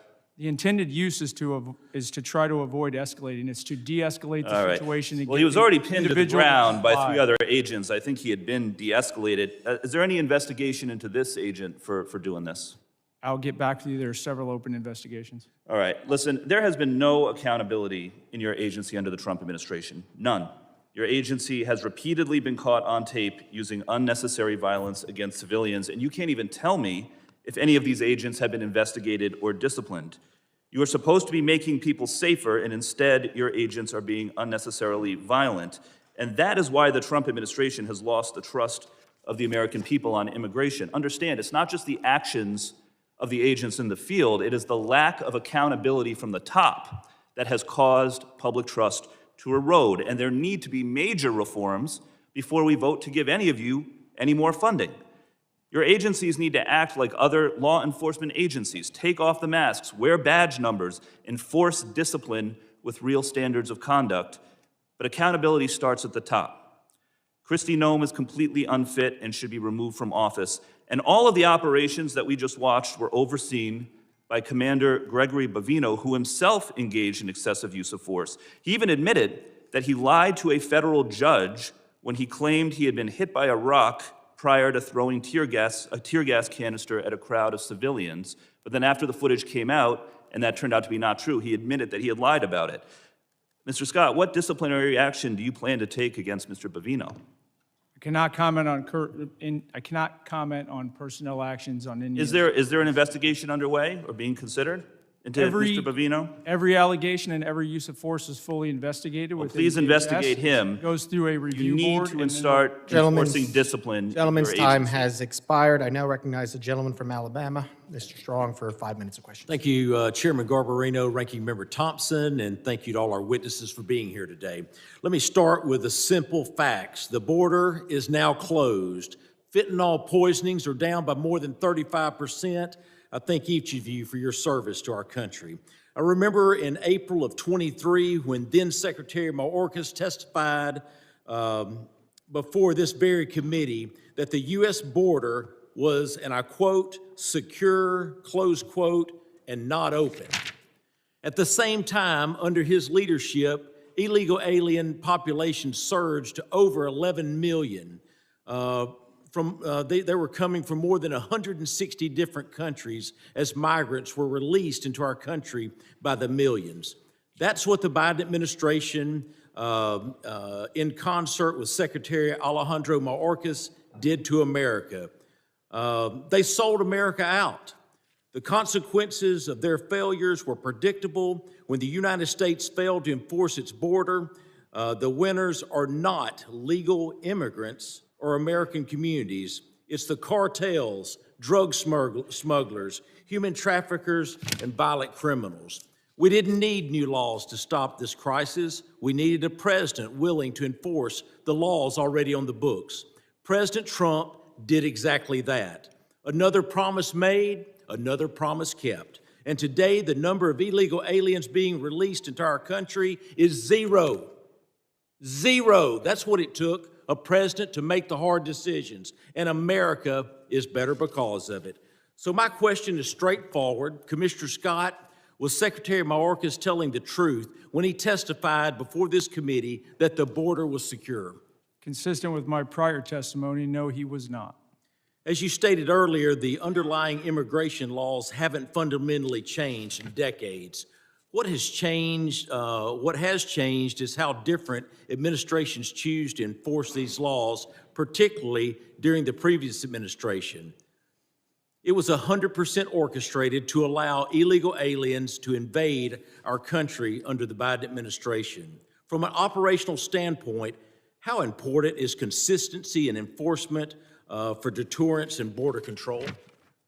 It's extremely important, and we keep talking about immigration, but let me remind people, border security really is national security. The cartels use illegal immigration to literally overwhelm law enforcement at the border and bring in all kinds of other threats. It's the second wave that always is the most critical. The Interior Enforcement sent a message around the world that we're not going to just let you go. It took away the marketing ability of the cartels to get people to come to the border and overwhelm law enforcement.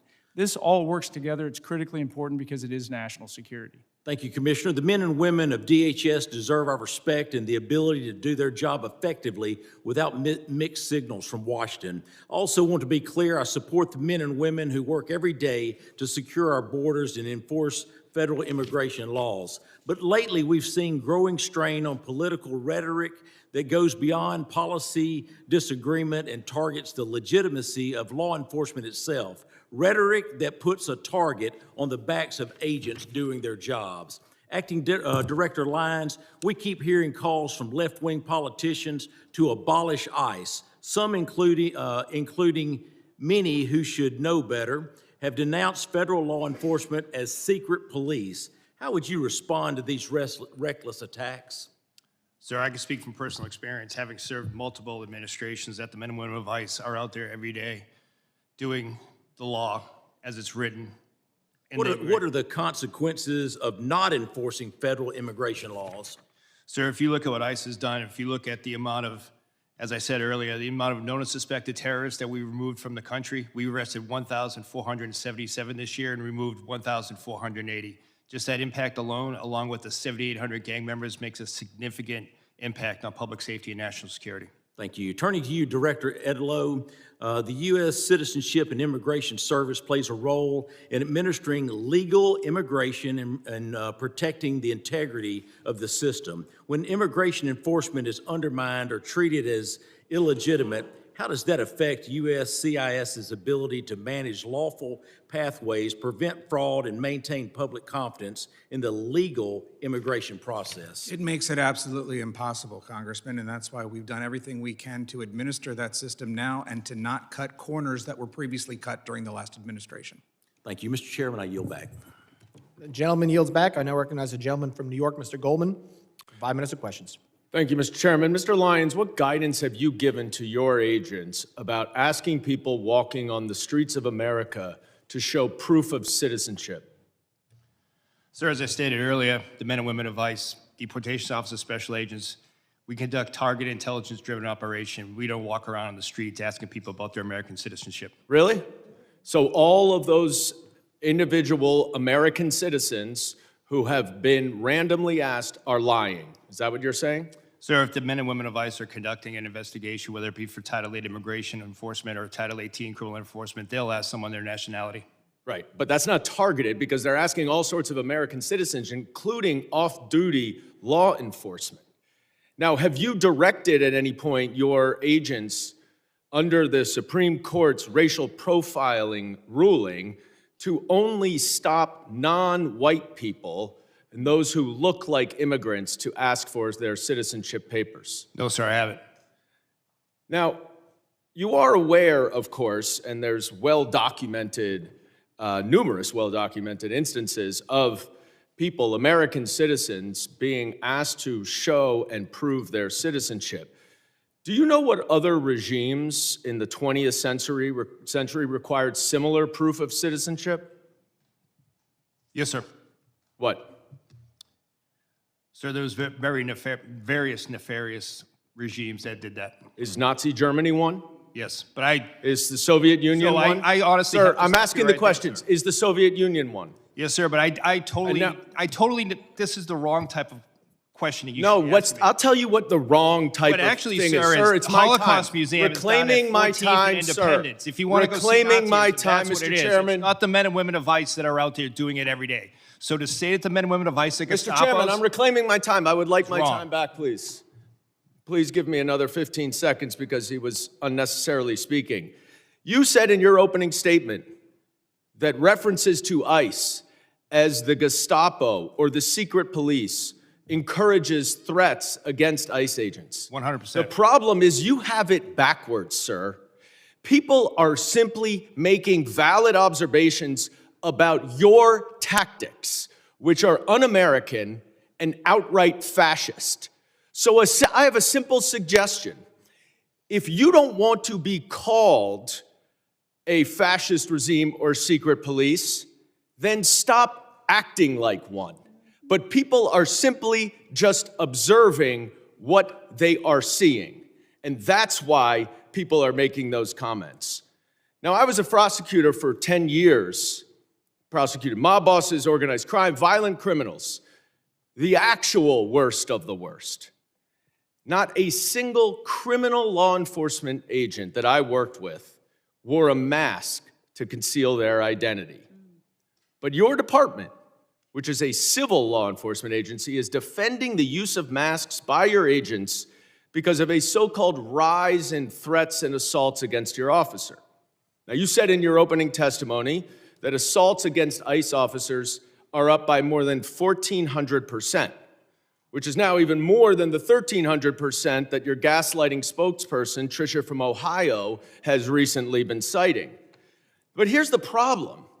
There are two separate, very detailed, very thorough investigative reports based on your own data that both conclude that assaults against ICE officers are up about 25%, which is far less, of course, than you assert and far less than you would expect from an agency that has more than doubled its hiring and has an even greater increase in arrests. Now, why is that a problem, Mr. Lyons? It's a problem because the explanation that your agents are wearing masks because of fear of assaults or doxing is outright bogus. You and your untrained, unqualified, unvetted, unidentified agents are intentionally terrorizing our cities and communities all over this country to avoid accountability for their excessive force and their lawless actions. That is why you're wearing masks, so no one can hold you accountable, and you know that the FBI is not going to, because notwithstanding all of the investigations all of you say are going on, the Department of Justice and the FBI has stated they are not investigating those two murders. This is not the America that I know and love. This is not the America my immigrants came to. And it's long past time that you rein in your out-of-control agency and start following the law and the Constitution, and I yield back. Gentleman's time has expired. I now recognize the gentleman from Arizona, Mr. Crane, for 5 minutes of questions. Thank you, Mr. Chairman. It's interesting being in this hearing today, where my Democrat colleagues continue to demonize ICE and Homeland Security. I think history and context are very important here. It's not lost on most of the American public that my Democrat colleagues actually caused this entire crisis with their open border policies that they all voted for, letting in close to 15 million illegal aliens. I also want to go through real quick some numbers of ICE deportations with other presidents who I believe both you, Mr. Scott, and you, Mr. Lyons, have worked for. Under President Clinton, 12 million illegal aliens were deported and removed from this country, some voluntary, some departures. Key, no riots. Under President Bush, 2 million, no riots. Obama, who was often referred to as the deporter-in-chief, 5 million, including returns, no riots.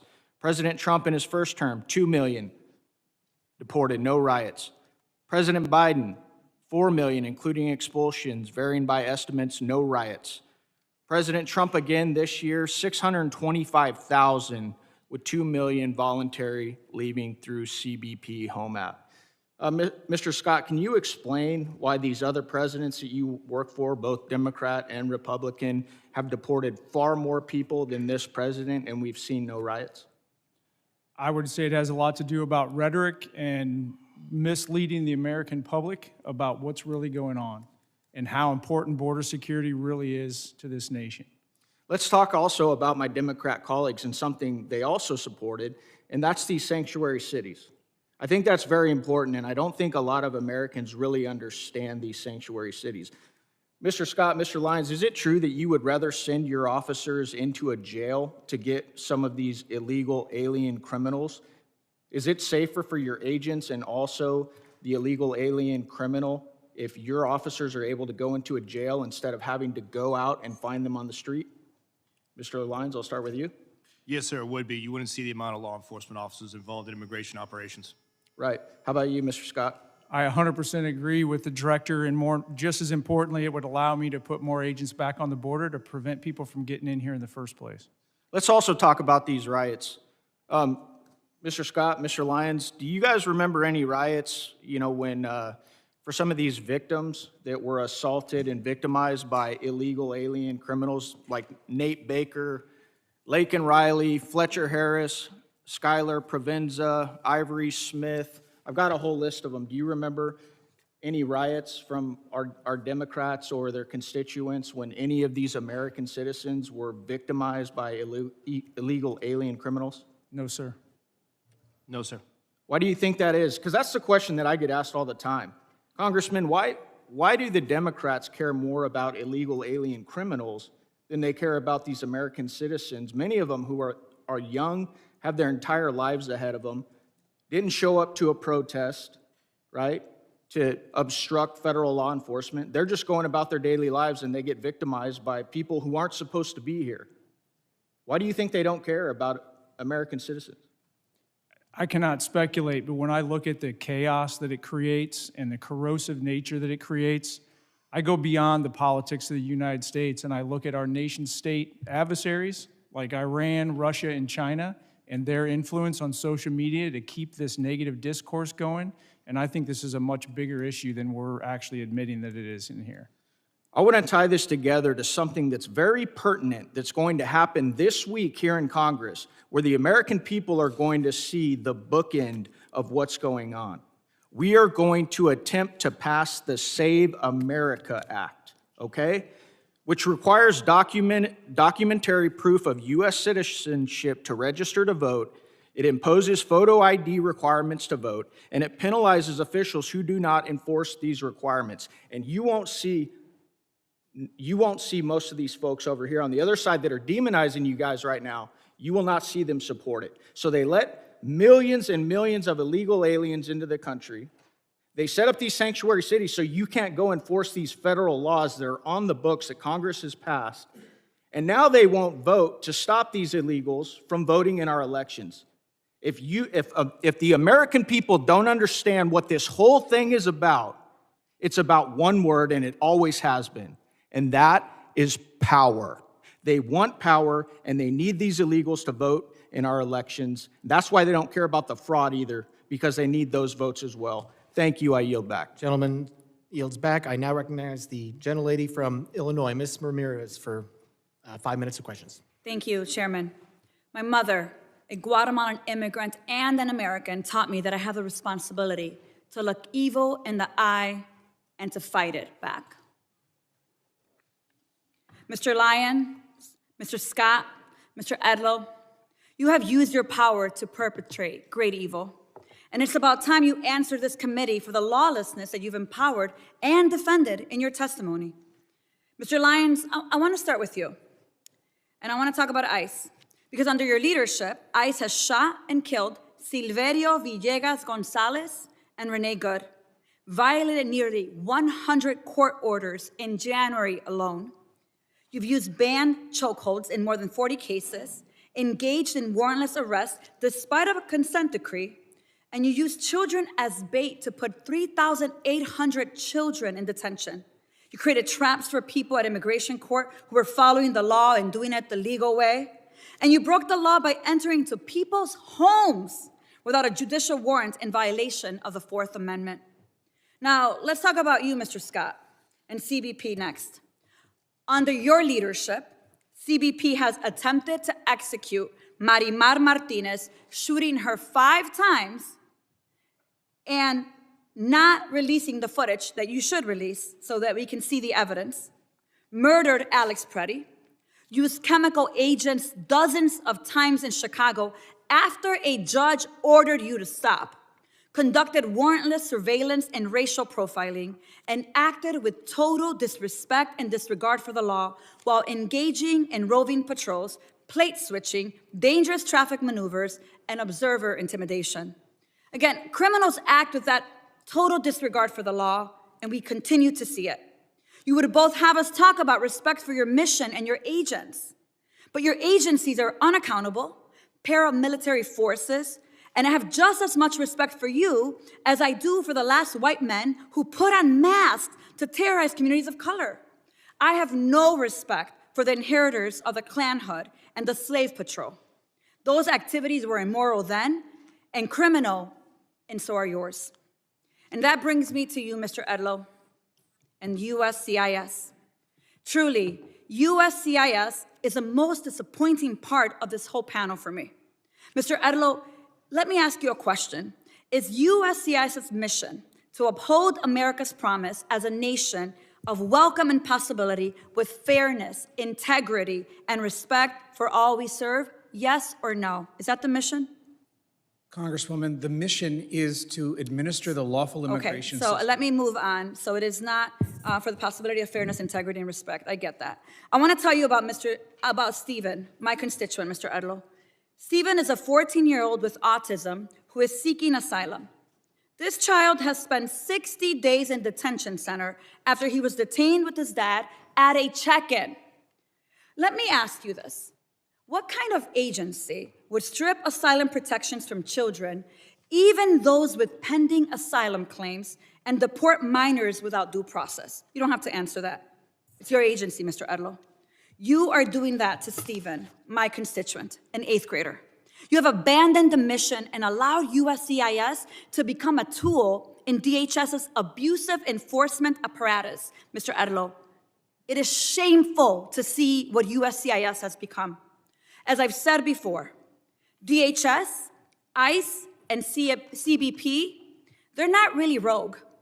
Congress designed DHS to violate our rights under the pretense of securing our safety.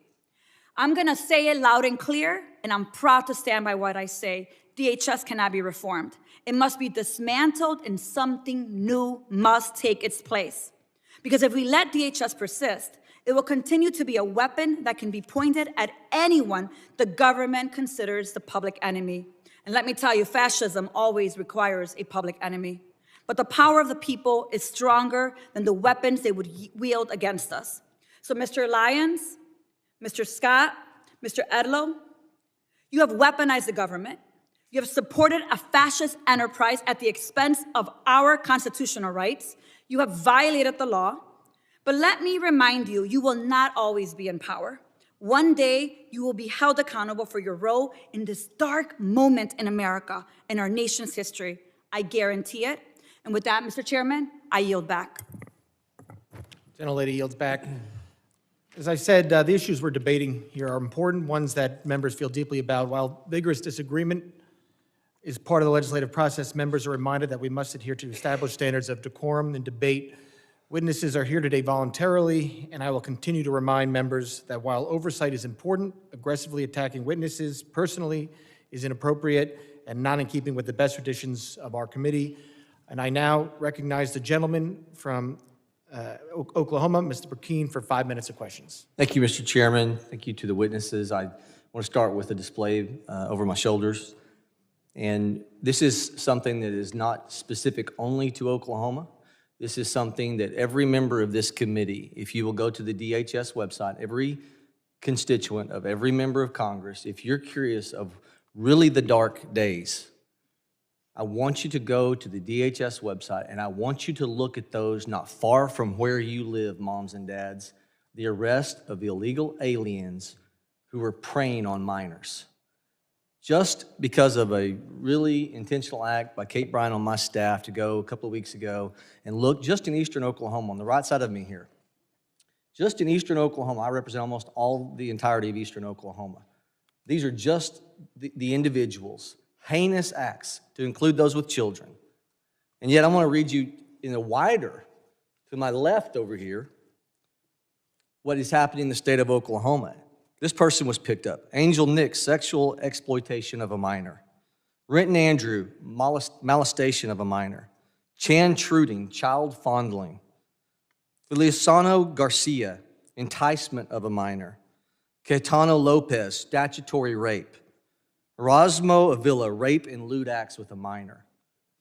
So for everyone who is in short-term memory, it's the way things operate in the court of public opinion, everyone is looking and you're forgetting the conversations you were having 2 and 3 years ago. If you had teenage kiddos wanting to go outside of your home and you knew that they were going to go to Dallas, Texas, or some city, and you knew that you had to have a conversation with them with what was happening, the 15 million you knew were in the country illegally, that you had no idea what they would be doing, who would they be preying upon.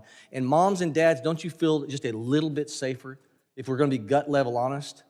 That's the realization of what the generational opportunity this administration has afforded this country. It's the ability to feel safe over the madness of opening the border for that 4-year period that allowed 15 million people. You don't know where they came from. You don't know their background. You don't know their history. And this that is occurring right now is designed to make sure we have law and order in this country. If you do not have law and order, you don't have prosperity. So to all those who are second-guessing the reactionary moments, to the law enforcement who have to respond in real time, the quarterback who's questioned Monday morning because he's facing the 300-pound defensive lineman, it's easy to do that. But law enforcement walks out of their home every day and is faced with life or death questions. And we have to understand they are the ones who are affording us the opportunity for our children to feel safe against these that are in your backyard. It's not just in the north. It's not just in Minneapolis. It's not just in Minnesota. They're in every state in the country. Go to the Department of Homeland Security website and Google your area and look at who's being picked up in your backyard. That's how we recenter this conversation to truth. I want your children protected. I am grateful for this president who wants your children protected and an administration. The same playbook is happening now to create chaos and take your eye off the real goal, which is to secure our communities, to get back to a place of safety. Mr. Lyons, can you describe, because of not allowing these people to stay in jails, these sanctuary cities are letting them go, thousands released from jail because they will not cooperate with ICE. And when ICE tries to execute a detainer, ask him to hold a criminal illegal alien for potential deportation, how is this compared with other non-sanctuary city regions in the country? Sir, it's night and day. With the jurisdictions that we do have cooperation, we're able to take that individual in a safe, secure environment. Not only is it a safe, secure environment for the officers and agents, but it's also for the individual and the community, because we only need 1 to 2 officers to make that arrest, where now we're historically 5 or 6. We need up to 15. From what you've seen in terms of protests in Minnesota and elsewhere, do you get the sense these agitators are trying to provoke your agents into reactions? Yes, sir. Can you expound upon that? We've seen multiple times, and unfortunately, we saw like the shooting in Dallas, where agitated groups use apps to identify the location of ICE officers, sometimes prior to even the law enforcement action begins, and sometimes using those apps put the officers and as well as other federal agencies and local agencies with them in danger because it exposes the fact of where a law enforcement operation is happening. Mr. Scott, can you describe how the 300,000 children, the UACs, unaccompanied minors, that we're trying to find them, how these protests are stopping us from being able to recover those? Gentleman will respond in writing to that question. I now recognize the gentleman from New York, Mr. Kennedy, for 5 minutes. Thank you. Mr. Lyons, your written testimony today does not make one single mention of Renee Nicole Good or Alex Preddy. Not one. 2 American citizens have been murdered at the hands of your agency, and you have deliberately chosen under oath before Congress to ignore these tragedies. And so today, in my 5 minutes, I look forward to getting the American people some answers and some accountability that I believe they deserve. Mr. Lyons, I have some simple yes or no questions. Do you believe the U.S. Constitution provides due process for everyone in this country? Yes. Do you believe American citizens have the right to protest freely without being assaulted or killed by our government? Yes. Do you believe there should be an independent investigation when an innocent person is killed by a law enforcement agency in this country? Yes. Do you believe your agency has a legal obligation to follow court orders? Yes. Well, Mr. Lyons, you have a very strange way of showing it, with a federal judge finding that your agency is in violation of 96 orders in 1 month alone. And that's just Minneapolis, Minnesota. This administration and the agencies represented before us have shown a complete and utter disregard for the law and the Constitution. Renee Nicole Good and Alex Preddy, both American citizens, both dead at the hands of federal agents. Alex Preddy was a VA ICU nurse who dedicated his life to healing people, healing veterans. I worked as an occupational therapist for over a decade. In that video that we've all seen, it was Alex Preddy who was doing what healthcare workers do, what nurses do. They help people who are hurting, help people who are in trouble. In this case, helping a fellow peaceful protester who was shoved to the ground right before your agents shot him 10 times. And we're now learning that FBI Director Kash Patel stopped the U.S. Attorney's Office in Minnesota from investigating the death of Ms. Good because of fear that an investigation would contradict President Trump's falsehoods that she violently, willfully, and viciously ran down an agent. 6 federal prosecutors resigned rather than participate in a cover-up. Kristi Noem, Stephen Miller, and you, Mr. Lyons, have appointed yourselves judge, jury, and executioner, allowing American citizens to be gunned down in our streets with impunity. We all know the president is a liar. He's sold snake oil his entire life, but he can't tell us and the American people that we did not see with our own eyes what we saw in that video.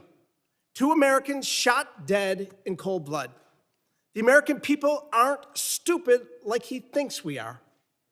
The fact that our government murders American citizens, lies about it, and then refuses to investigate or seek justice is beyond abhorrent.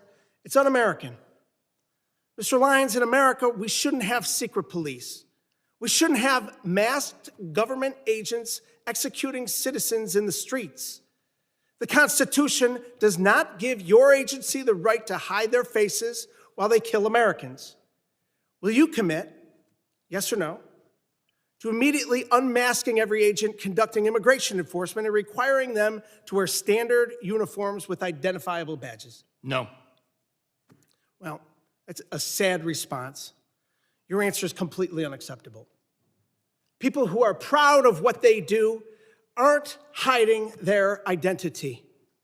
We're a nation of laws, and you, your boss, Secretary Noem, and Donald Trump are not above the law. The American people are angry, and they're demanding accountability and justice from those giving the orders. Mr. Lyons, yes or no, do you believe that Secretary Noem should resign? I'm not going to comment on that, sir. So you're going to look the families of Renee Nicole Good and Alex Preddy in the eye and tell them Secretary Noem should keep her job after their loved ones were killed? Sir, the loss of any life is unacceptable. In the heart, my heart, prayers and thoughts go out to anyone who tragically losing his life, especially a child, since I've suffered personal loss in my life. But I'm not going to comment on an ongoing investigation. Well, Mr. Lyons, the American people are watching. Your unwillingness to demand accountability from your own leadership speaks volumes. 2 American citizens Gentleman's are dead. time is expired. The American people deserve Gentleman's accountability. time is expired. Members are reminded that we must adhere to established standards of decorum in debate. It is a clear violation of the rules of the House to make statements that might be personally offensive to the President or the Vice President of the United States. I now recognize the gentlelady from South Carolina, Ms. Biggs, for 5 minutes of questions. Thank you, Chairman Garbarino, and thank you to our witnesses. A big thank you for what you do each and every day to secure our border and to carry out the will of the American people. You know, this Trump administration and the CBP and ICE, they've done a stellar job of securing our border. And we can just look at the numbers. They tell the facts.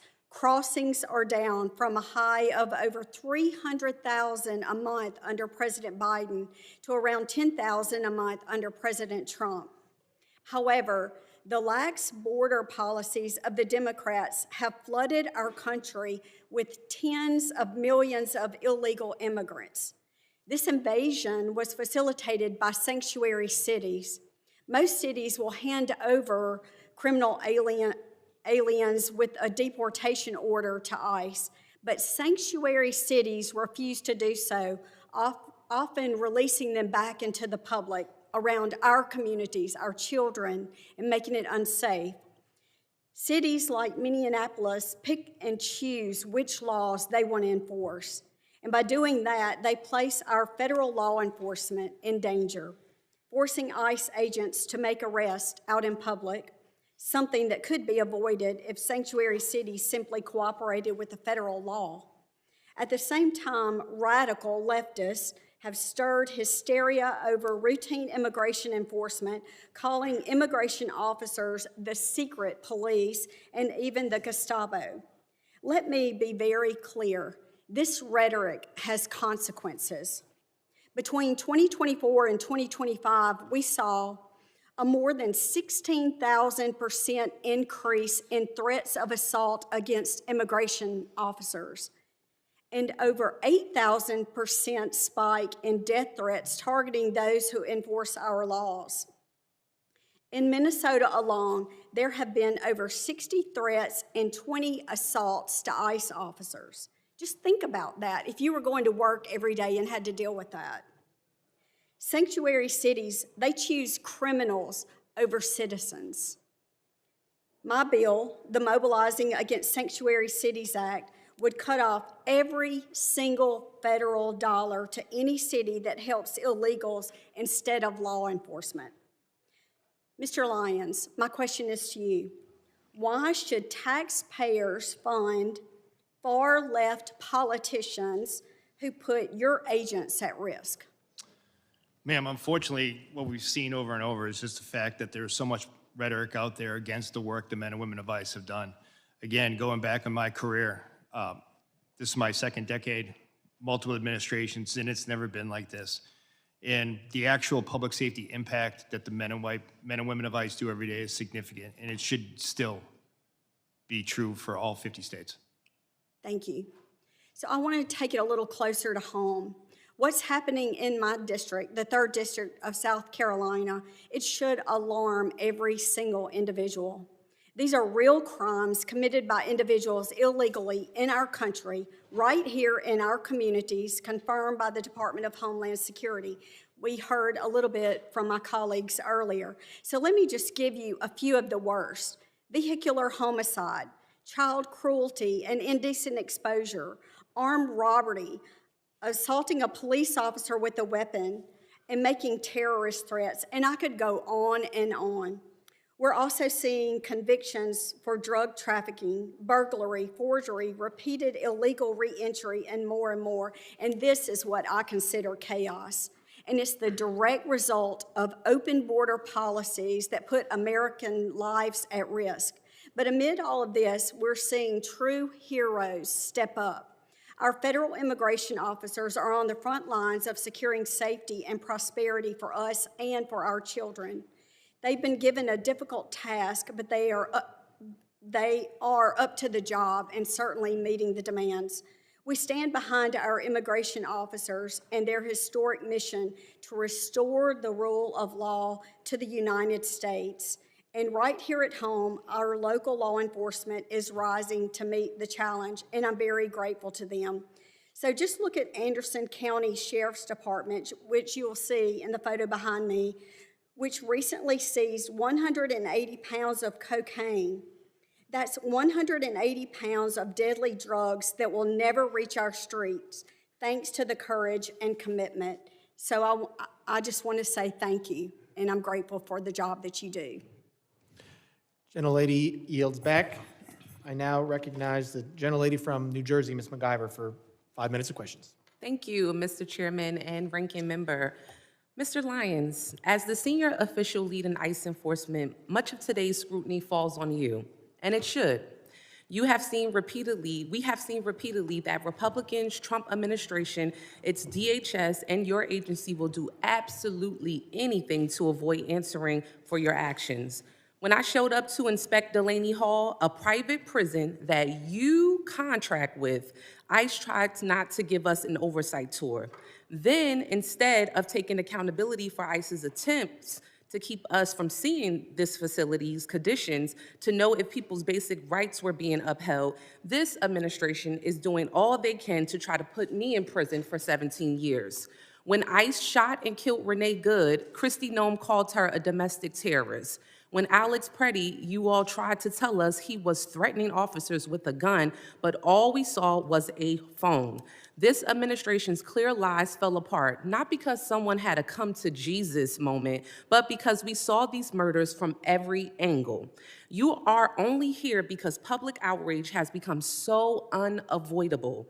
You are here, Mr. Lyons, because white people are getting shot in the face and chest when the cameras are rolling. Because now my Republican colleagues care about optics.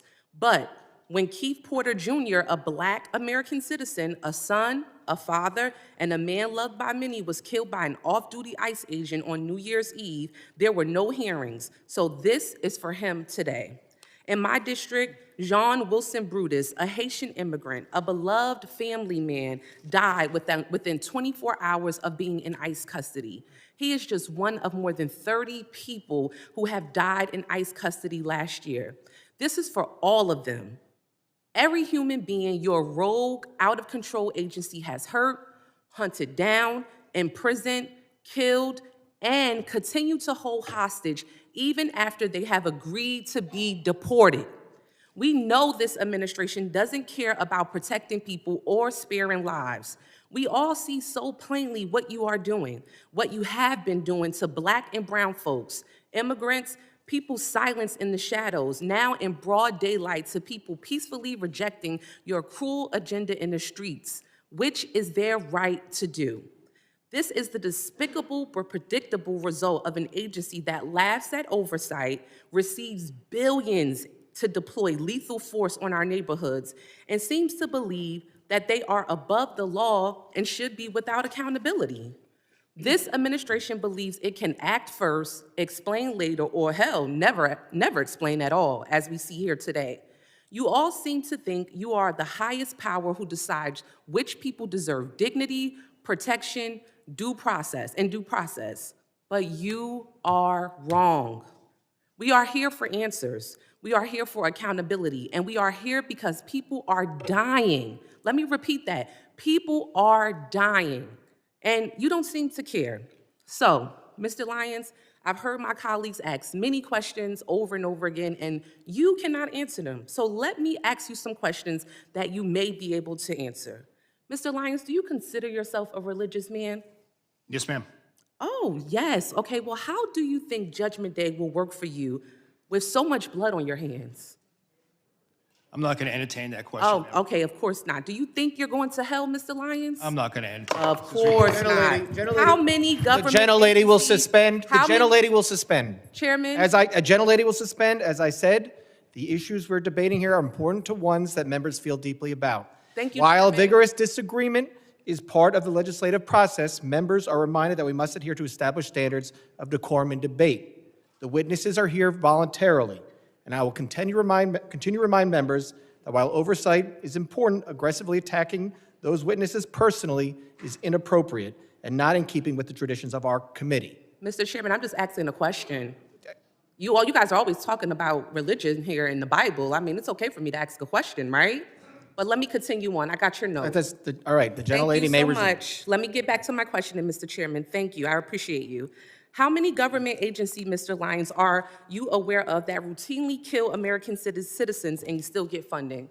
Ma'am, I'm not going to entertain that. Of course you're not. Exactly. Exactly. Once again, questions that you cannot answer. And that is exactly why, Mr. Chairman, and to this committee, to my colleagues, and to my colleagues across the aisle, this is exactly why we should not be funding this agency. The people are watching you. They are watching you. And this is why we need to abolish ICE. With that, I yield back. Thank you kindly. Gentlelady yields back. I now recognize the gentleman from Colorado, Mr. Evans, for 5 minutes of questions. Thank you, Mr. Chairman, Ranking Member, for this important hearing. This past year has been historic for national security thanks to the joint work between the agencies present today and our Republican colleagues. The Big Beautiful Bill unlocked billions of dollars to finally secure the border and deliver much-needed support for law enforcement officials who keep us safe every day, slashing things like the scourge of overdose deaths that claimed approximately 400,000 lives under the previous administration, and this is despite increasing violence against federal officers, which has been inspired by fear-mongering from the Democrats. As a soldier for 12 years, as a cop for 10 years, and as the only Latino in Colorado's delegation, it's been my long-standing position that with a secure border, we must use all available resources to target the worst of the worst, violent offenders like murderers and rapists, and so-called non-violent like drug dealers and thieves and child porn producers. Get the gangsters, not the grandmas. Director Lyons, is ICE's priority the apprehension and removal of criminal non-citizens rather than the broader population of illegally present individuals? Yes, sir. ICE's continued focus is on the criminal aliens that are in our neighborhoods. Thank you. Unfortunately, Democrats in my state in Colorado champion soft on crime sanctuary policies at the state level and in cities like Denver, which borders my district. These policies not only impede federal investigations that target cartels, gangbangers, entities like Tren de Aragua, MS-13, the Sinaloa cartel, but they also endanger our communities by releasing dangerous criminals back into the streets who continue to traffic drugs, steal cars, intimidate families, and recruit children. In fact, fentanyl overdose rates in Denver are going up in 2025. It's common sense that when local or state police arrest an individual for a crime, those officers should be able to obtain basic information about the arrestee, and those state and local officers should then be allowed to share information with federal law enforcement to communicate threats, honor detainer requests, and work together to ensure national security and public safety. So, Director Lyons, can you please explain how ICE works around sanctuary policies to go after the worst of the worst? And do these sanctuary policies that release criminals back into the community increase or decrease ICE's presence in the community and the temperature of the interactions that ICE has with the community? Sir, when we deal with sanctuary jurisdictions, we do have to have more law enforcement officers in the street.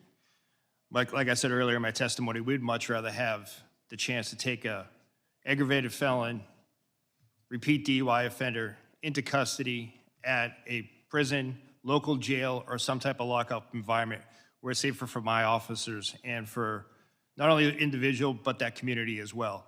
And then given the opportunity to take that person into custody before that person can reoffend. Unfortunately, as a field office director, when I ran the Boston field office, we saw too many times that we placed a detainer on a sexual assault individual who just went out later after the detainer was dropped to rape again. And that is why we need cooperation at all levels, especially the local and state. Thank you. Director Lyons, my district, 40% Hispanic. It's full of successful business owners and strong immigrant families. Unfortunately, my colleagues across the aisle are fanning the flames of fear for their own political gain in my Hispanic communities, scaring people over events that haven't happened in my district. So I'd like for you for just a brief moment to speak directly to my constituents who are legally present in the U.S., not criminals, but who are fearful of being searched or detained via immigration efforts. Should they fear ICE? And what policies does ICE have to prevent the seizure of people with legal status? Sir, ICE officers and special agents are trained in immigration nationality. So anyone that is here legally or lawfully or a U.S. citizen should not be concerned about being deported or detained.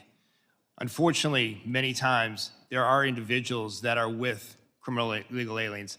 And sir, as you being a former law enforcement officer, you know, you arrive on a scene, you ID everyone in that case. If we're looking for an individual and someone is here present in the country legally, then we're going to take action. We're not going to turn a blind eye no more. But someone that's in the country lawfully should not feel scared to walk down the street, drive. Thank you. Sorry, I got 23 seconds left. Have one thing that I want to ask. As a cop, if I had an arrest warrant, and there's a difference between arrest warrants and search warrants. If I had an arrest warrant for an individual and I thought they were in the house, or if I was assisting social services with a child removal, I still had to have an arrest warrant to go in the house. So I have many questions about the memo saying that you don't need a warrant to go into the house. Will you commit with me at a later date to discuss this? 100%, sir. I would look forward to sitting down and discussing that. Yield back. Gentleman yields back. I now recognize the gentlelady from Texas, Ms. Johnson, for 5 minutes of questions. Thank you, Mr. Chairman. I would like to, Mr. Lyons, I wanted to just follow up on a statement that you just made, which is that if you're here legally and lawfully, you should not worry. I think the problem is there are many, many immigrants that are here legally and lawfully that are very worried because they have been snatched off the streets. They have had their face beat in by ICE agents. They've been yanked out of their car. They've been driven around and harassed. And so that is, I think, at the end of the day, the key nut of the crux here, which is that, unfortunately, there is not just this focus on criminals and that people who are here in legal status. And for example, I have an example of this that I'd like to highlight for you. Back in October, Maher Tarabishi, a North Texas resident who was allowed to be in this country legally and was under a supervision order to check in on an annual basis since 2008, and did that because he had an adult disabled son.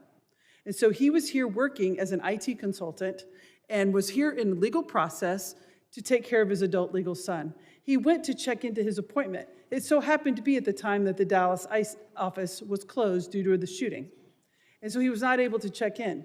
When he went back to check in, he was immediately snatched up and detained because he missed his appointment. That was unavoidable because the office was closed. He told everyone here was he in legal status. He had been here since 2008. And he had an adult disabled son that would likely pass away if he was not released.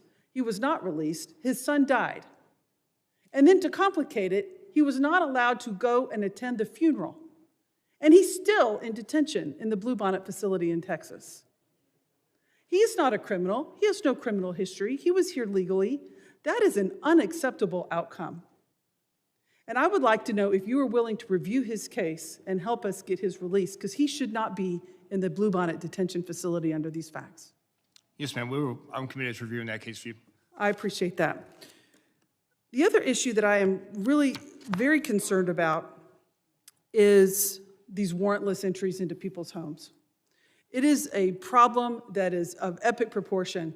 There was just recently, yesterday, circulation, a Latino family, ICE just broke into their home without a warrant.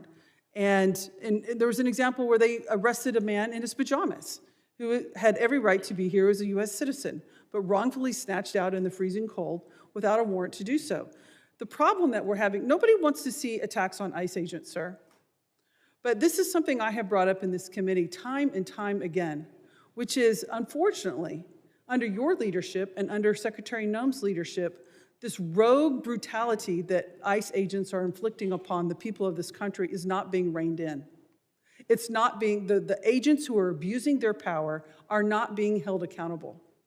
I'm sure that there are many, many fine agents who are doing everything they can to exercise their duty lawfully. But the problem is there are agents who are not. And the power that they have has gone to their head, and they use that power unconstitutionally in violation of many people's direct constitutional rights. And what you're seeing in this country is the fact that your agency, it's not stopping. And rather than saying, yes, we're going to take steps to keep these people who are abusing their power and who are terrorizing citizens of this country wrongfully, that we're going to hold them accountable, rather than that's what we want to see. You're doubling down on that we're only going after criminals, which is in your own comments. You said that you had 379,000 arrests, but only 8,700 of them were suspected gang members or known suspected terrorists. That's 2%. And the problem is we can't terrorize 98% of the people in this country that have been wrongfully detained for 2%. That's not how the system works, and that is not okay. And so we have to do a better job. And so what procedures are you putting in place to hold agents accountable who clearly have a hot trigger and who clearly abuse their authority because someone has a phone and a whistle? Ma'am, ICE does have the Office of Professional Responsibility. It's a robust internal investigation agency that does investigate allegations of special agent or deportation officer misconduct, and we do take everyone seriously, and we do investigate those. Well, those are not being publicly reported, and so that's where there's a huge breach of the public trust, because there does not appear to be any accountability, sir. Thank you, and I'll yield back. Gentlelady yields back. I now recognize the gentleman from Pennsylvania, Mr. McKenzie, for 5 minutes of questions.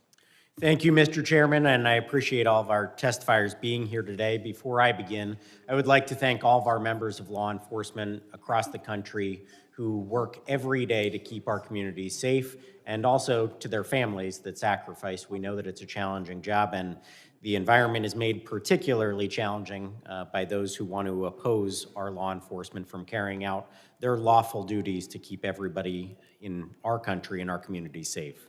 As was discussed earlier, there are a couple areas, though, where I think it's appropriate to discuss potential reforms and the way that we can improve our government operations. DHS guidance indicates that ICE does not arrest or detain U.S. citizens. On the other hand, social media is full of reports and accusations that this is occurring. As you know, any accusation that an American citizen's rights are violated is very serious. Can you clarify, Mr. Lyons, whether this is something that it occurs, and what are the circumstances where a U.S. citizen might be detained, and what steps does ICE take to prevent mistakes? Yes, sir. I appreciate the question. Well, unfortunately, there's a misnomer that ICE is just a civil enforcement agency, and that's completely wrong. ICE enforces over 400 criminal statutes as well.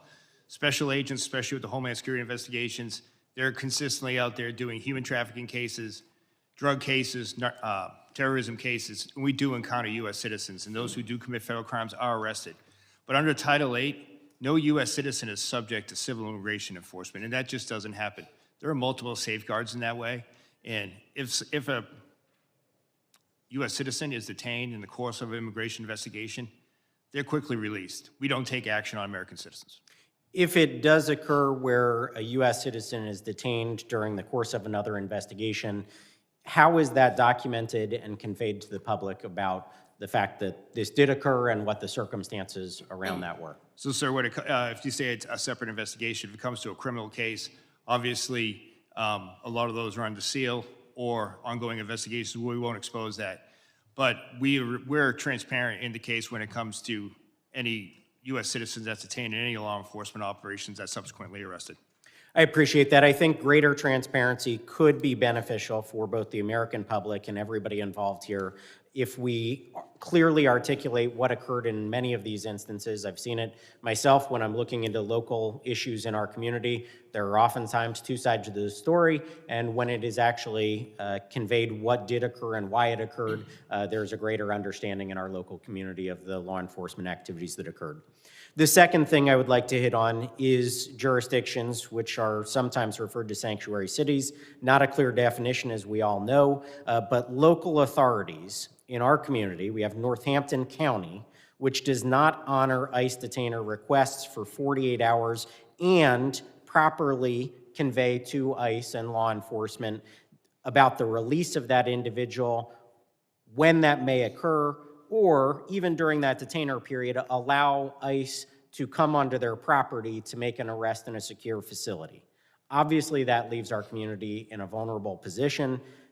In our case, members of Tren de Aragua, domestic abusers, have been released onto the street, and ICE had to stake out that location, making the arrests in an unsecure way out in the local community. From your perspective, how does this dynamic affect public safety and day-to-day operations, and where or how can we change and improve the coordination between ICE and state and local partners? Thank you, sir, again. And what I would say is just very basic communication would go a long way for public safety. You know, ICE respects and abides by state and municipality laws as well, where sometimes you can't hold for any reasons. But a simple phone call to let us know that that individual is going to be released, or if that individual is released, sharing that biographical data with us will go a long way. Because the last thing we want is a criminal illegal alien to go back into the community, and more often than not, they prey upon other migrants who are coming here for a better life, yet that they can hide in plain sight because these sanctuary jurisdictions won't just pick up a phone, notify ICE that they're being re-released. Well, I appreciate that. I think we want full cooperation between our local law enforcement and federal agents when they are trying to do their job. If somebody is on a detainer, they should be allowed onto that property, given the ability within that detainer window to make a lawful arrest. I think it would go a long way to keeping our community safe. I would like to thank all of you again for being here. The fact that you are here and present for this kind of testimony, I think, brings greater accountability and increases the ability for us to make reforms in Congress. Thank you again. Gentleman yields back. I now recognize the gentlelady from New Jersey, Ms. Poe, for 5 minutes of questions. Thank you, Mr. Chairman, and to our ranking member, Thompson. Gentlemen, thank you so very much for being here. Let me just be clear. Secretary Noem must step down or be impeached by the House, period. The lawlessness, the cruelty, the outright viciousness that she has created has destroyed an agency whose very mission is to protect our country. Under Noem's leadership, congressional oversight is ignored, detention visits are blocked, due process is ignored, and laws are broken without thought. This is the first time any of you have testified before our committee. It took 2 American citizens being murdered in cold blood to get you to show up. ICE raids schools, churches, and hospitals. And let's not forget 5-year-old Liam Ramos. You used him as a bait and then detained him despite his father legally seeking asylum. Liam is the face of your cruelty. My district is one of the most ethnically diverse in America. Our diversity is our strength, but somehow you all seem to believe it's a weakness. Last fall, the Supreme Court greenlit ICE's ability to yank people off the street based on one thing such as, quote, the type of work one does, speaking Spanish or speaking with an accent, and their apparent race or ethnicity. Mr. Lyons, I speak Spanish. If I wasn't wearing my member pin, would me being a Latina or speaking Spanish be enough for ICE agents to harass me or shove me into one of your unmarked cars? No, ma'am. I speak for all of us when I say that I think we know the real answer to this. These are the realities traumatizing my constituents. We know that ICE is transferring New Jersey detainees to other states like Texas, ripping them from their families and leaving them unable to challenge their detention. Mr. ICE, yes or no? I'm sorry, Mr. Lyons. Yes or no? Ma'am, I'm sorry. Will you provide us with a list of people ICE has transferred from New Jersey to other states so that I can inform their families where they are? Yes, ma'am. These are people like my constituent, Lee Cordilla, whose ICE shipped to Texas and continues to detain despite two judicial orders compelling her release. Over the weekend, Lee Cow was hospitalized for 72 hours while her family had no idea where she was at, nor the status of her condition. Mr. Lyons, would you be willing to look into this to make sure to release my constituent? Why have we failed? Why have you failed to inform her family where she was sent and the status of her condition? When will she be freed? Yes, ma'am, you have my commitment that I'll look into that. Thank you. Now soon, Mr. Lyons and all of you, my district will host the World Cup matches and hundreds of thousands of visitors will come. Visitors' confidence is plummeting and jeopardizing the World Cup. Mr. Lyon, will you commit to ensure that pausing its operations and raise at FIFA matches and other FIFA-sanctioned public events?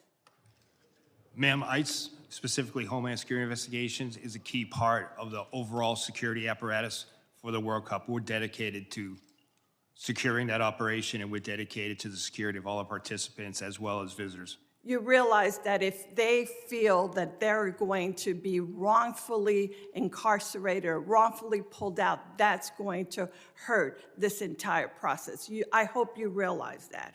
Yes, ma'am, and ICE is dedicated to ensuring that everyone that visits their facilities will have a safe and secure event. Without these assurances, our local communities and national reputations will indeed be suffered. Thank you, Mr. Chairman. I yield back. Gentlelady yields back. I now recognize the gentleman from North Carolina, Mr. Knott, for 5 minutes of questions. Thank you, Mr. Chairman. Using the trope, diversity is our strength as an excuse for lawlessness is unbelievably naive and dangerous. Nobody in this room would say that diversity is a bad thing. Lawlessness is a bad thing. Law and order is much more of our strength than open-bordered policies that welcomes anybody with no vetting. And when you get down to the nuts and bolts of this issue, we would not be having this hearing if the Democrats attacked illegal immigration with the same vigor that they're attacking law enforcement and the men at this table. That's a fact. And it's worth noting that the dishonesty in framing these issues has been unbelievably obvious, it's been consistent, and just as an anecdote, Mr. Lyons, was Liam used as bait by your agency? No, sir. Actually, law enforcement officers took care of the child after the father abandoned him at a... Walk us through what that means. So, sir, the individual that was driving that vehicle with Liam was in fled from the scene from the officers. Officers He was obviously upset. We comforted him. The officers actually placed him in one of our vehicles, played his favorite song, favorite music. Then they took him to McDonald's. You all got him McDonald's. So you all did not abduct him. You did not use him as bait. Any characterization of that is a lie. And it has been repeated over and over by the Democrats to frame your agency. You know, it's worth noting again that the Democrats fought to prevent any vetting of 20 million illegal immigrants into this country over the last 4 years. They attack agents rather than those who are assaulting agents today. They continually misframe what's happening in the ground. They continually malign the law enforcement officers who are providing legal structure to otherwise lawless landscapes in this country.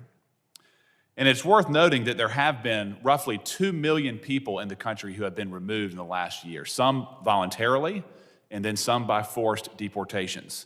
We've heard roughly about 25 cases of alleged abuse. Some of them, as I just pointed out, are dishonestly framed. But let's do a favor to the Democratic side. Let's increase that number by 1,000 times. 25,000 cases of alleged abuse or improper protocols. We are still operating at roughly 99% proficiency. Given the scale of the problem, the scale of the solution that you all are operating under, your agents are doing a remarkable job, and I thank you. But one issue that I want to talk about is this idea of sanctuary policies. Sanctuary policies is not just a passive relinquishing effort. It's an active obstruction. Isn't that true, Mr. Lyons? Yes, sir. And what I mean by that is, when I say it's an active, to be specific, there are sanctuary states and cities that will release violent criminals rather than handing them over to pursuing federal law enforcement. Isn't that correct? That is correct, sir. I left the hearing a few moments ago just to find a quick example. Here's one right behind me. Just 30 hours ago, an illegal alien arrested for stabbing an American in the back. He was charged with attempted murder. He pled to a lesser offense. The feds wanted him, sought a detainer, and then rather than hold him for your agent's pickup, he was released back into the streets of Maryland. That is not an unusual action from local hostile law enforcement, is it, Mr. Lyons? No, sir, that's what we face every day. So we've heard the Democrats complain that we're not getting the worst of the worst, but their sanctuary jurisdictions that control roughly 40% of this country's population will actively release sex predators, drug dealers, violent offenders, rather than hand them over to you for deportation. And these are people who are already in custody. Am I correct, Mr. Lyons? Yes, sir. The individuals were already deemed a public safety threat by local or state law enforcement. And then when they get a federal detainer, they will release them on the street rather than turn them over for deportation. Yes, sir. It's disgusting. Mr. Scott, I want to talk to you briefly. I'm running out of time. How many cities does your agency operate in? We operate nationwide. Why is it that there is so much tension in Minneapolis, St. Paul right now? Because paid agitators are actively trying to stop law enforcement action. Without that, you wouldn't even have any idea most of these arrests were taking place.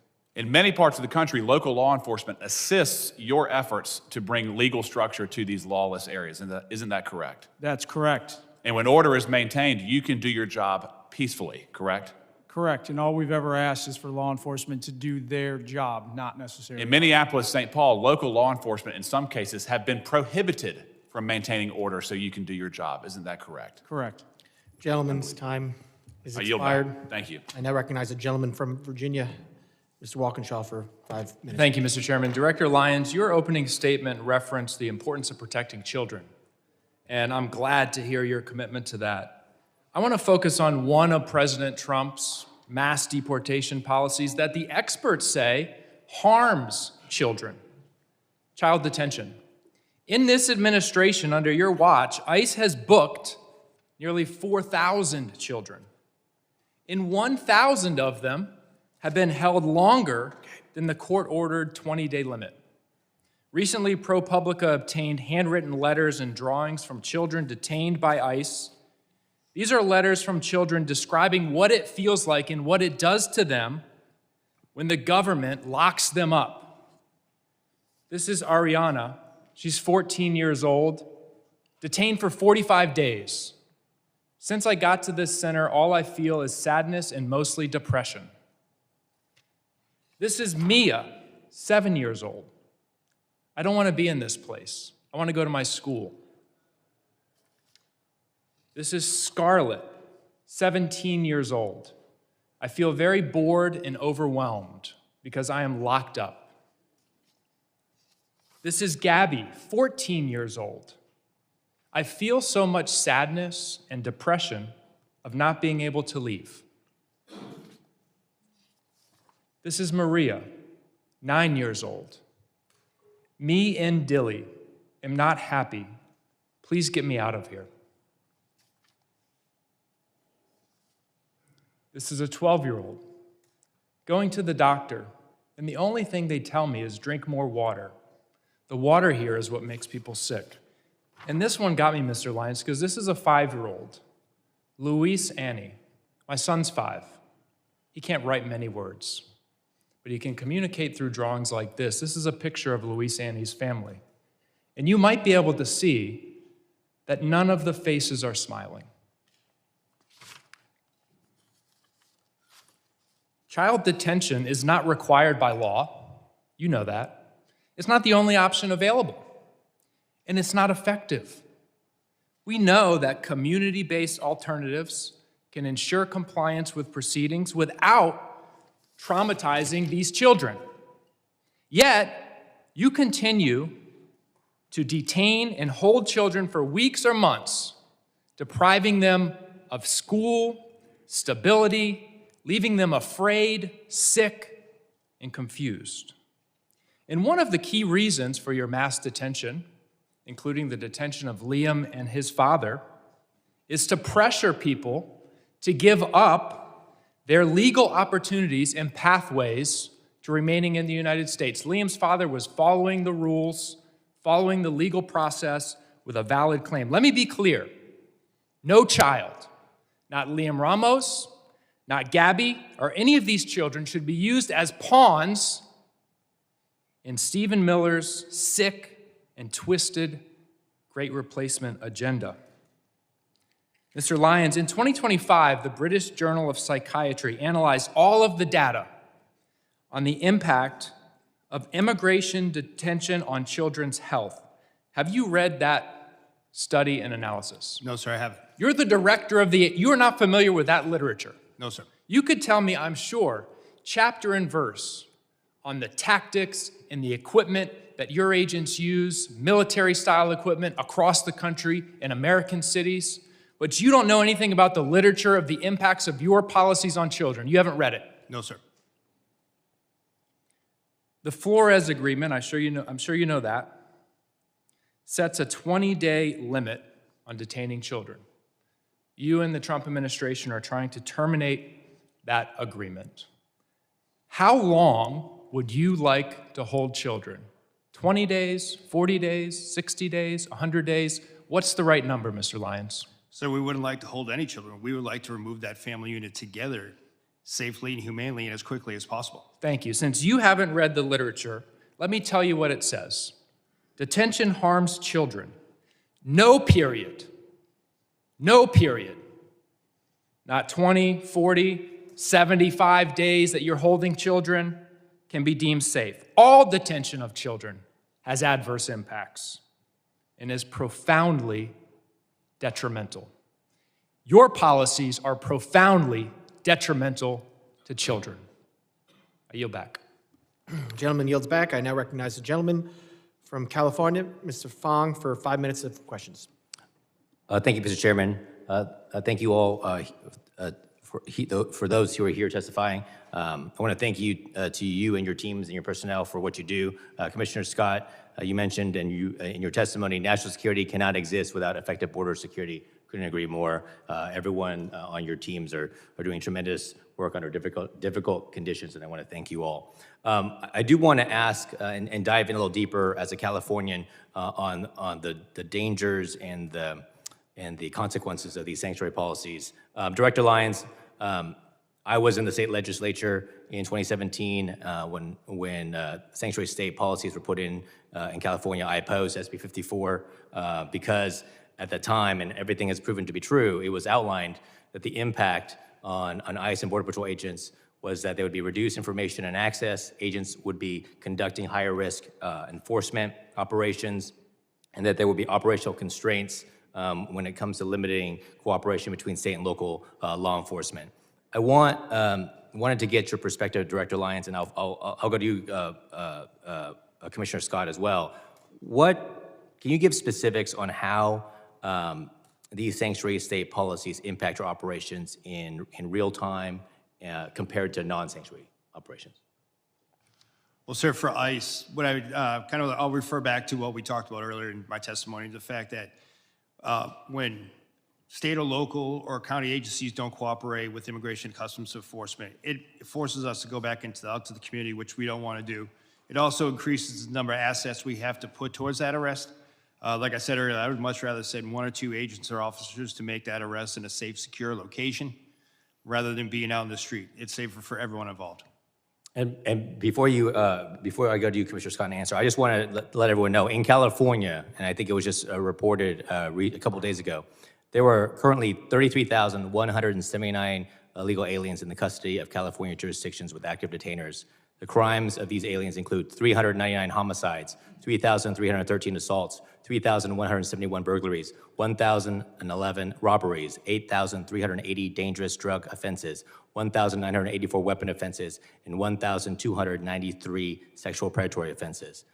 These are the real-world consequences, isn't that right, Commissioner Scott? When we don't have cooperation, they're released into the community? Those are exactly the consequences. And I would just add, California specific, they went above and beyond everybody else. I mean, in a negative way.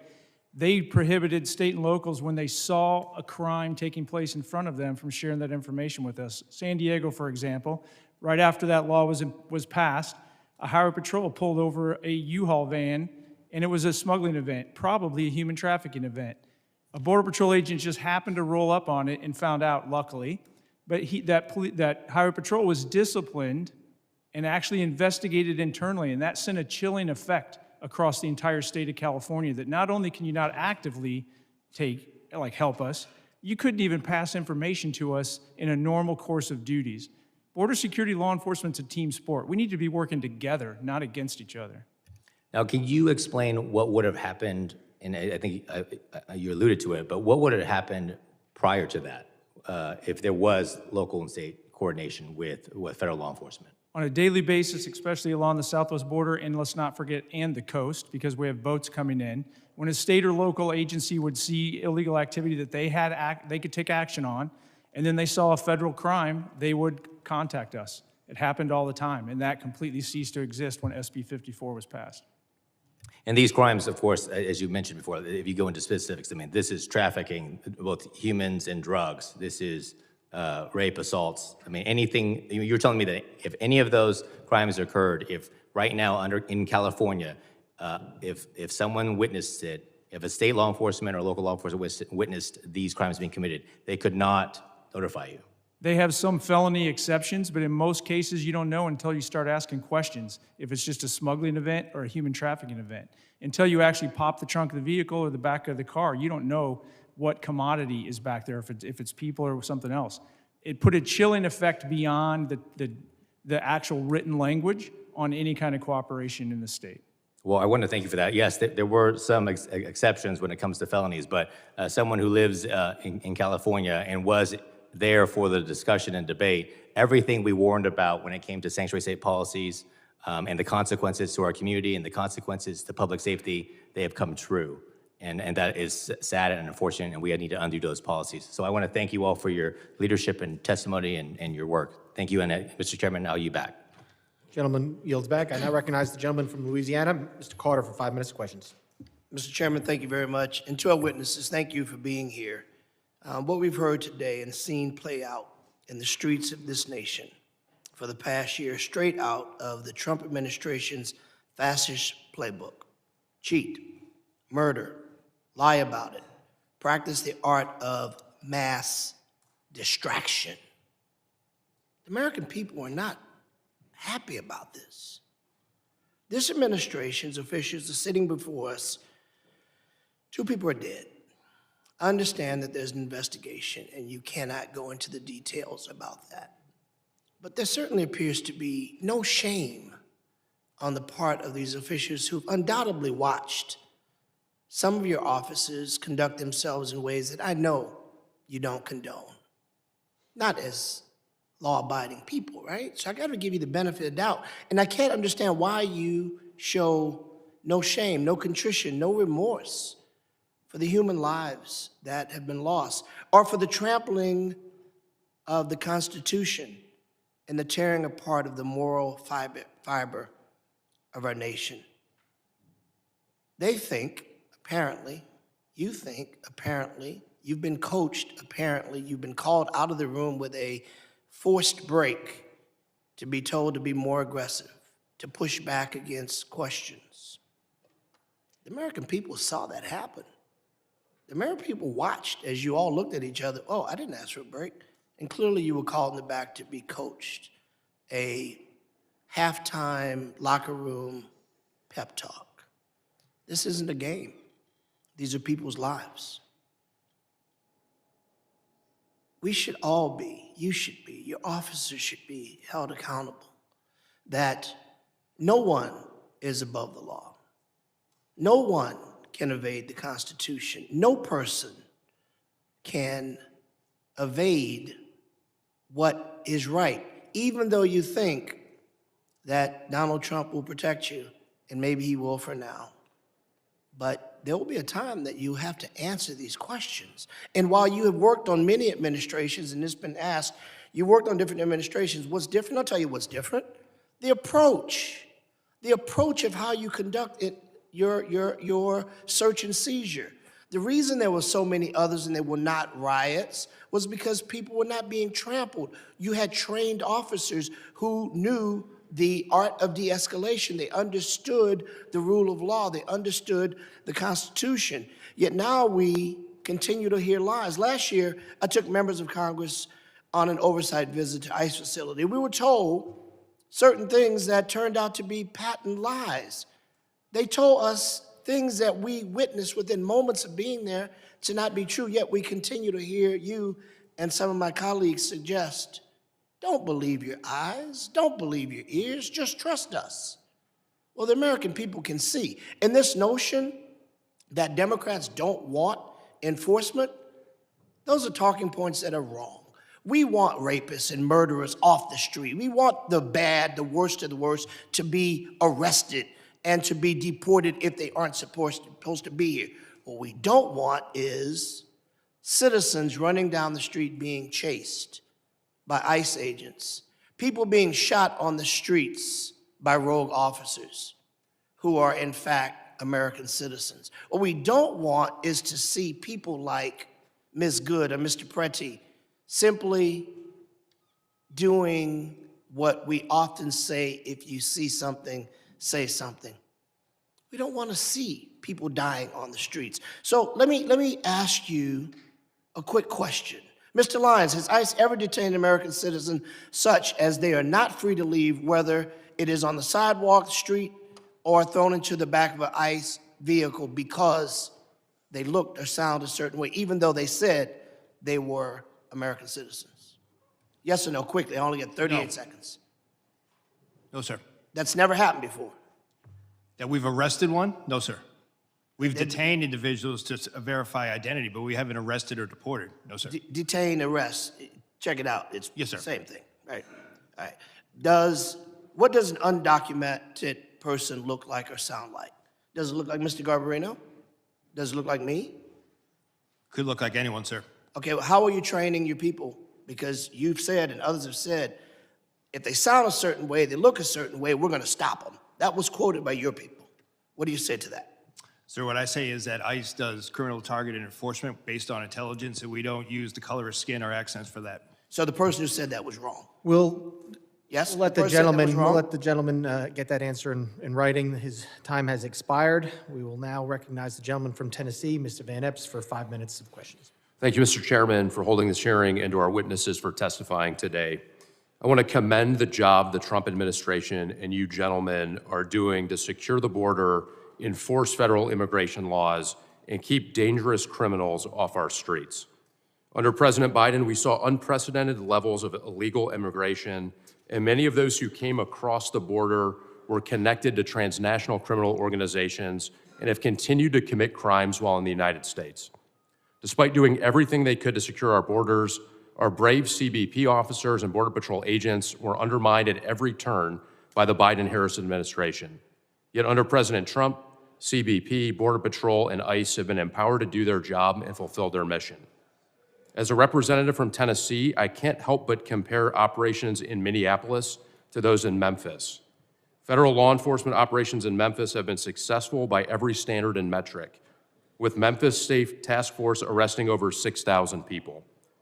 And while immigration enforcement isn't a stated goal of this task force, there is no question that it is also taking place. The successful operations are due in large part to the outstanding leadership of Governor Lee, who has worked closely with federal partners. Over the last year, the Trump administration has arrested numerous gang members, pedophiles, and drug traffickers in Memphis, with little fanfare or interference from activists. As a result of this cooperation, murders in Memphis are down by 47% since President Trump took office, and overall violent crime is down by 30%. In May of last year, ICE enforcement and removal operations worked with Tennessee Highway Patrol and DHS components to successfully arrest 196 criminal illegal aliens across the greater Nashville area. I am grateful for the role the members of the Tennessee Highway Patrol played in that operation, and their cooperation has made my district significantly safer. Since then, over 56 partnering agencies are working together alongside ICE to keep Tennesseans safe. ICE has carefully highlighted the worst of the worst criminal aliens it has arrested. Today, I will be entering into the record nearly 120 illegal aliens that have been arrested in Nashville, with rap sheets ranging from identity theft to drug smuggling, larceny to arson, and robbery to rape. Federal agents are executing their mission to defend American citizens and protect our communities. The major challenge we've seen in Minneapolis and similar cities are directly caused by sanctuary city policies and the refusal of local leaders to enforce the law, preventing local law enforcement from working with ICE. This leaves ICE and others unsupported, having to manage protesters and domestic friction in addition to their actual mission of enforcing immigration law. Local law enforcement is crucial to facilitate the mission. Director Lyons, contrast ICE's experience in Minneapolis with other cities around the country, including Memphis and others, that have agreements to work with ICE. What can successful partnerships with local law enforcement and other partners look like? Sir, thank you. I would say that Memphis is a prime example, and I have to give credit to the U.S. Marshal Service that's leading that operation. Homeland Security investigation agents are out there every day with the men and women of Tennessee Highway Patrol, Memphis Police Department, and the reduction in crime has been significant. But if you look across the country, almost in every state, we do have cooperative jurisdictions. If you look at Texas, we have outstanding cooperation. You don't see any riots or anything like that. You see side-by-side law enforcement working together as it would be. If you look at the state of Florida, state of Oklahoma, state of Louisiana, all across the nation, we do have that. And what it is public safety. Thank you. Next, I want to commend the Trump administration for locking down our southern border. A year ago, it was a highway for illegal aliens and illicit materials. Today, it is secure and closed.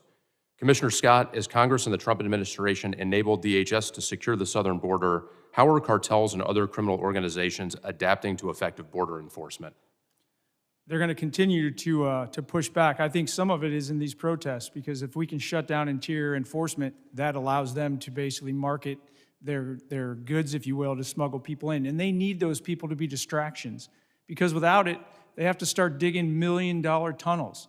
Without it, they have to spend a bunch of money on drones, which we're countering. But without it, they have to go out into the ocean where they stick out like a sore thumb, and we're increasing our radars on the West Coast and increasing our air coverage. Basically, it affects their bottom line, and it makes it harder and harder for them to bring their poison and anybody that wants to threaten this country that's willing to pay them here. Thank you. Mr. Chairman, I move to submit for the record a list of DHS worst of the worst in Tennessee, 3 quotes from Tennessee's 7 sheriffs supporting ICE, and 5 news articles germane to the hearing in Tennessee. Mr. I yield back. Without objection. Gentleman yields back. And I recognize the gentleman from Texas, Mr. Green, for 5 minutes of questions. Thank you, Mr. Sorry, Mr. Chairman.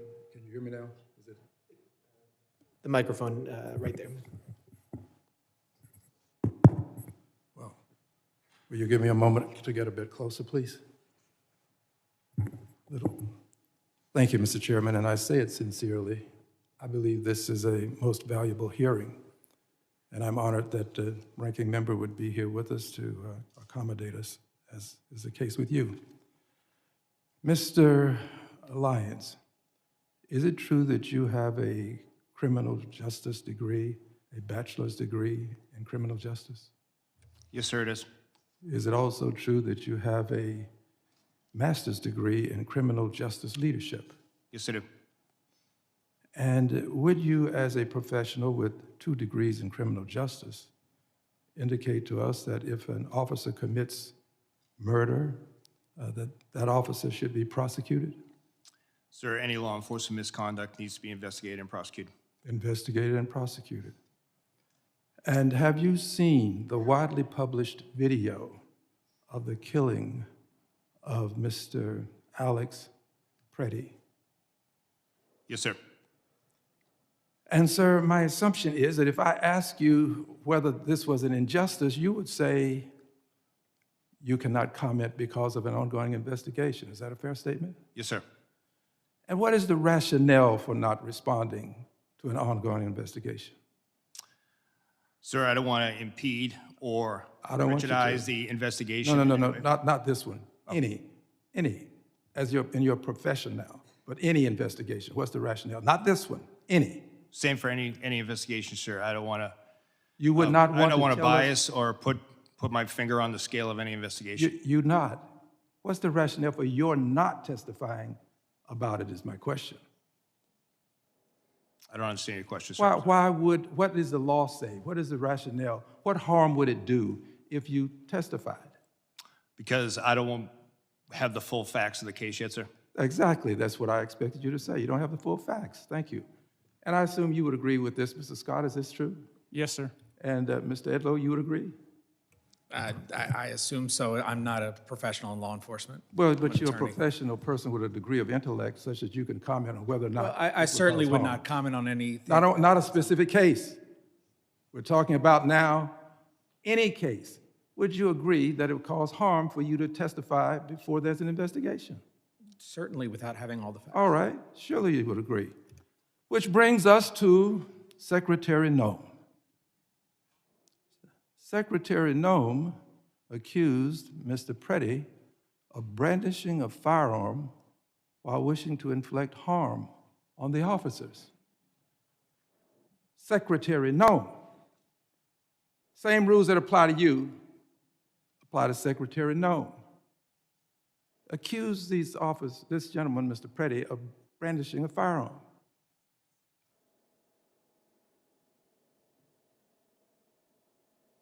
Secretary Noem doing this when she did without an investigation. We have to agree that there's not been an investigation. I don't think I have to ask you that. Not a complete investigation that we know of anyway. She did it right afterwards. Having done this, she is violating this very basic principle that you have called to our attention today. And we have to ask ourselves, why would she go so far as to say brandishing when he did not? The video will clearly show it. And she said wishing to inflict harm. Did not inflict any harm. But the secretary, without an investigation, made these comments. I'll tell you why. The secretary was in a rush to cover up, to make sure that she was protecting the officers without regard for the life that was lost. And in doing this, she was violating not only this basic moral concept, she was breaking the law. The secretary should be investigated right along with those officers who were out there engaged in this ungodly conduct.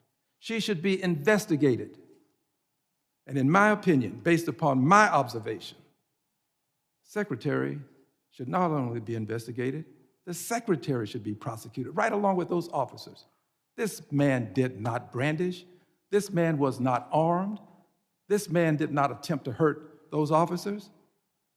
They should all be prosecuted.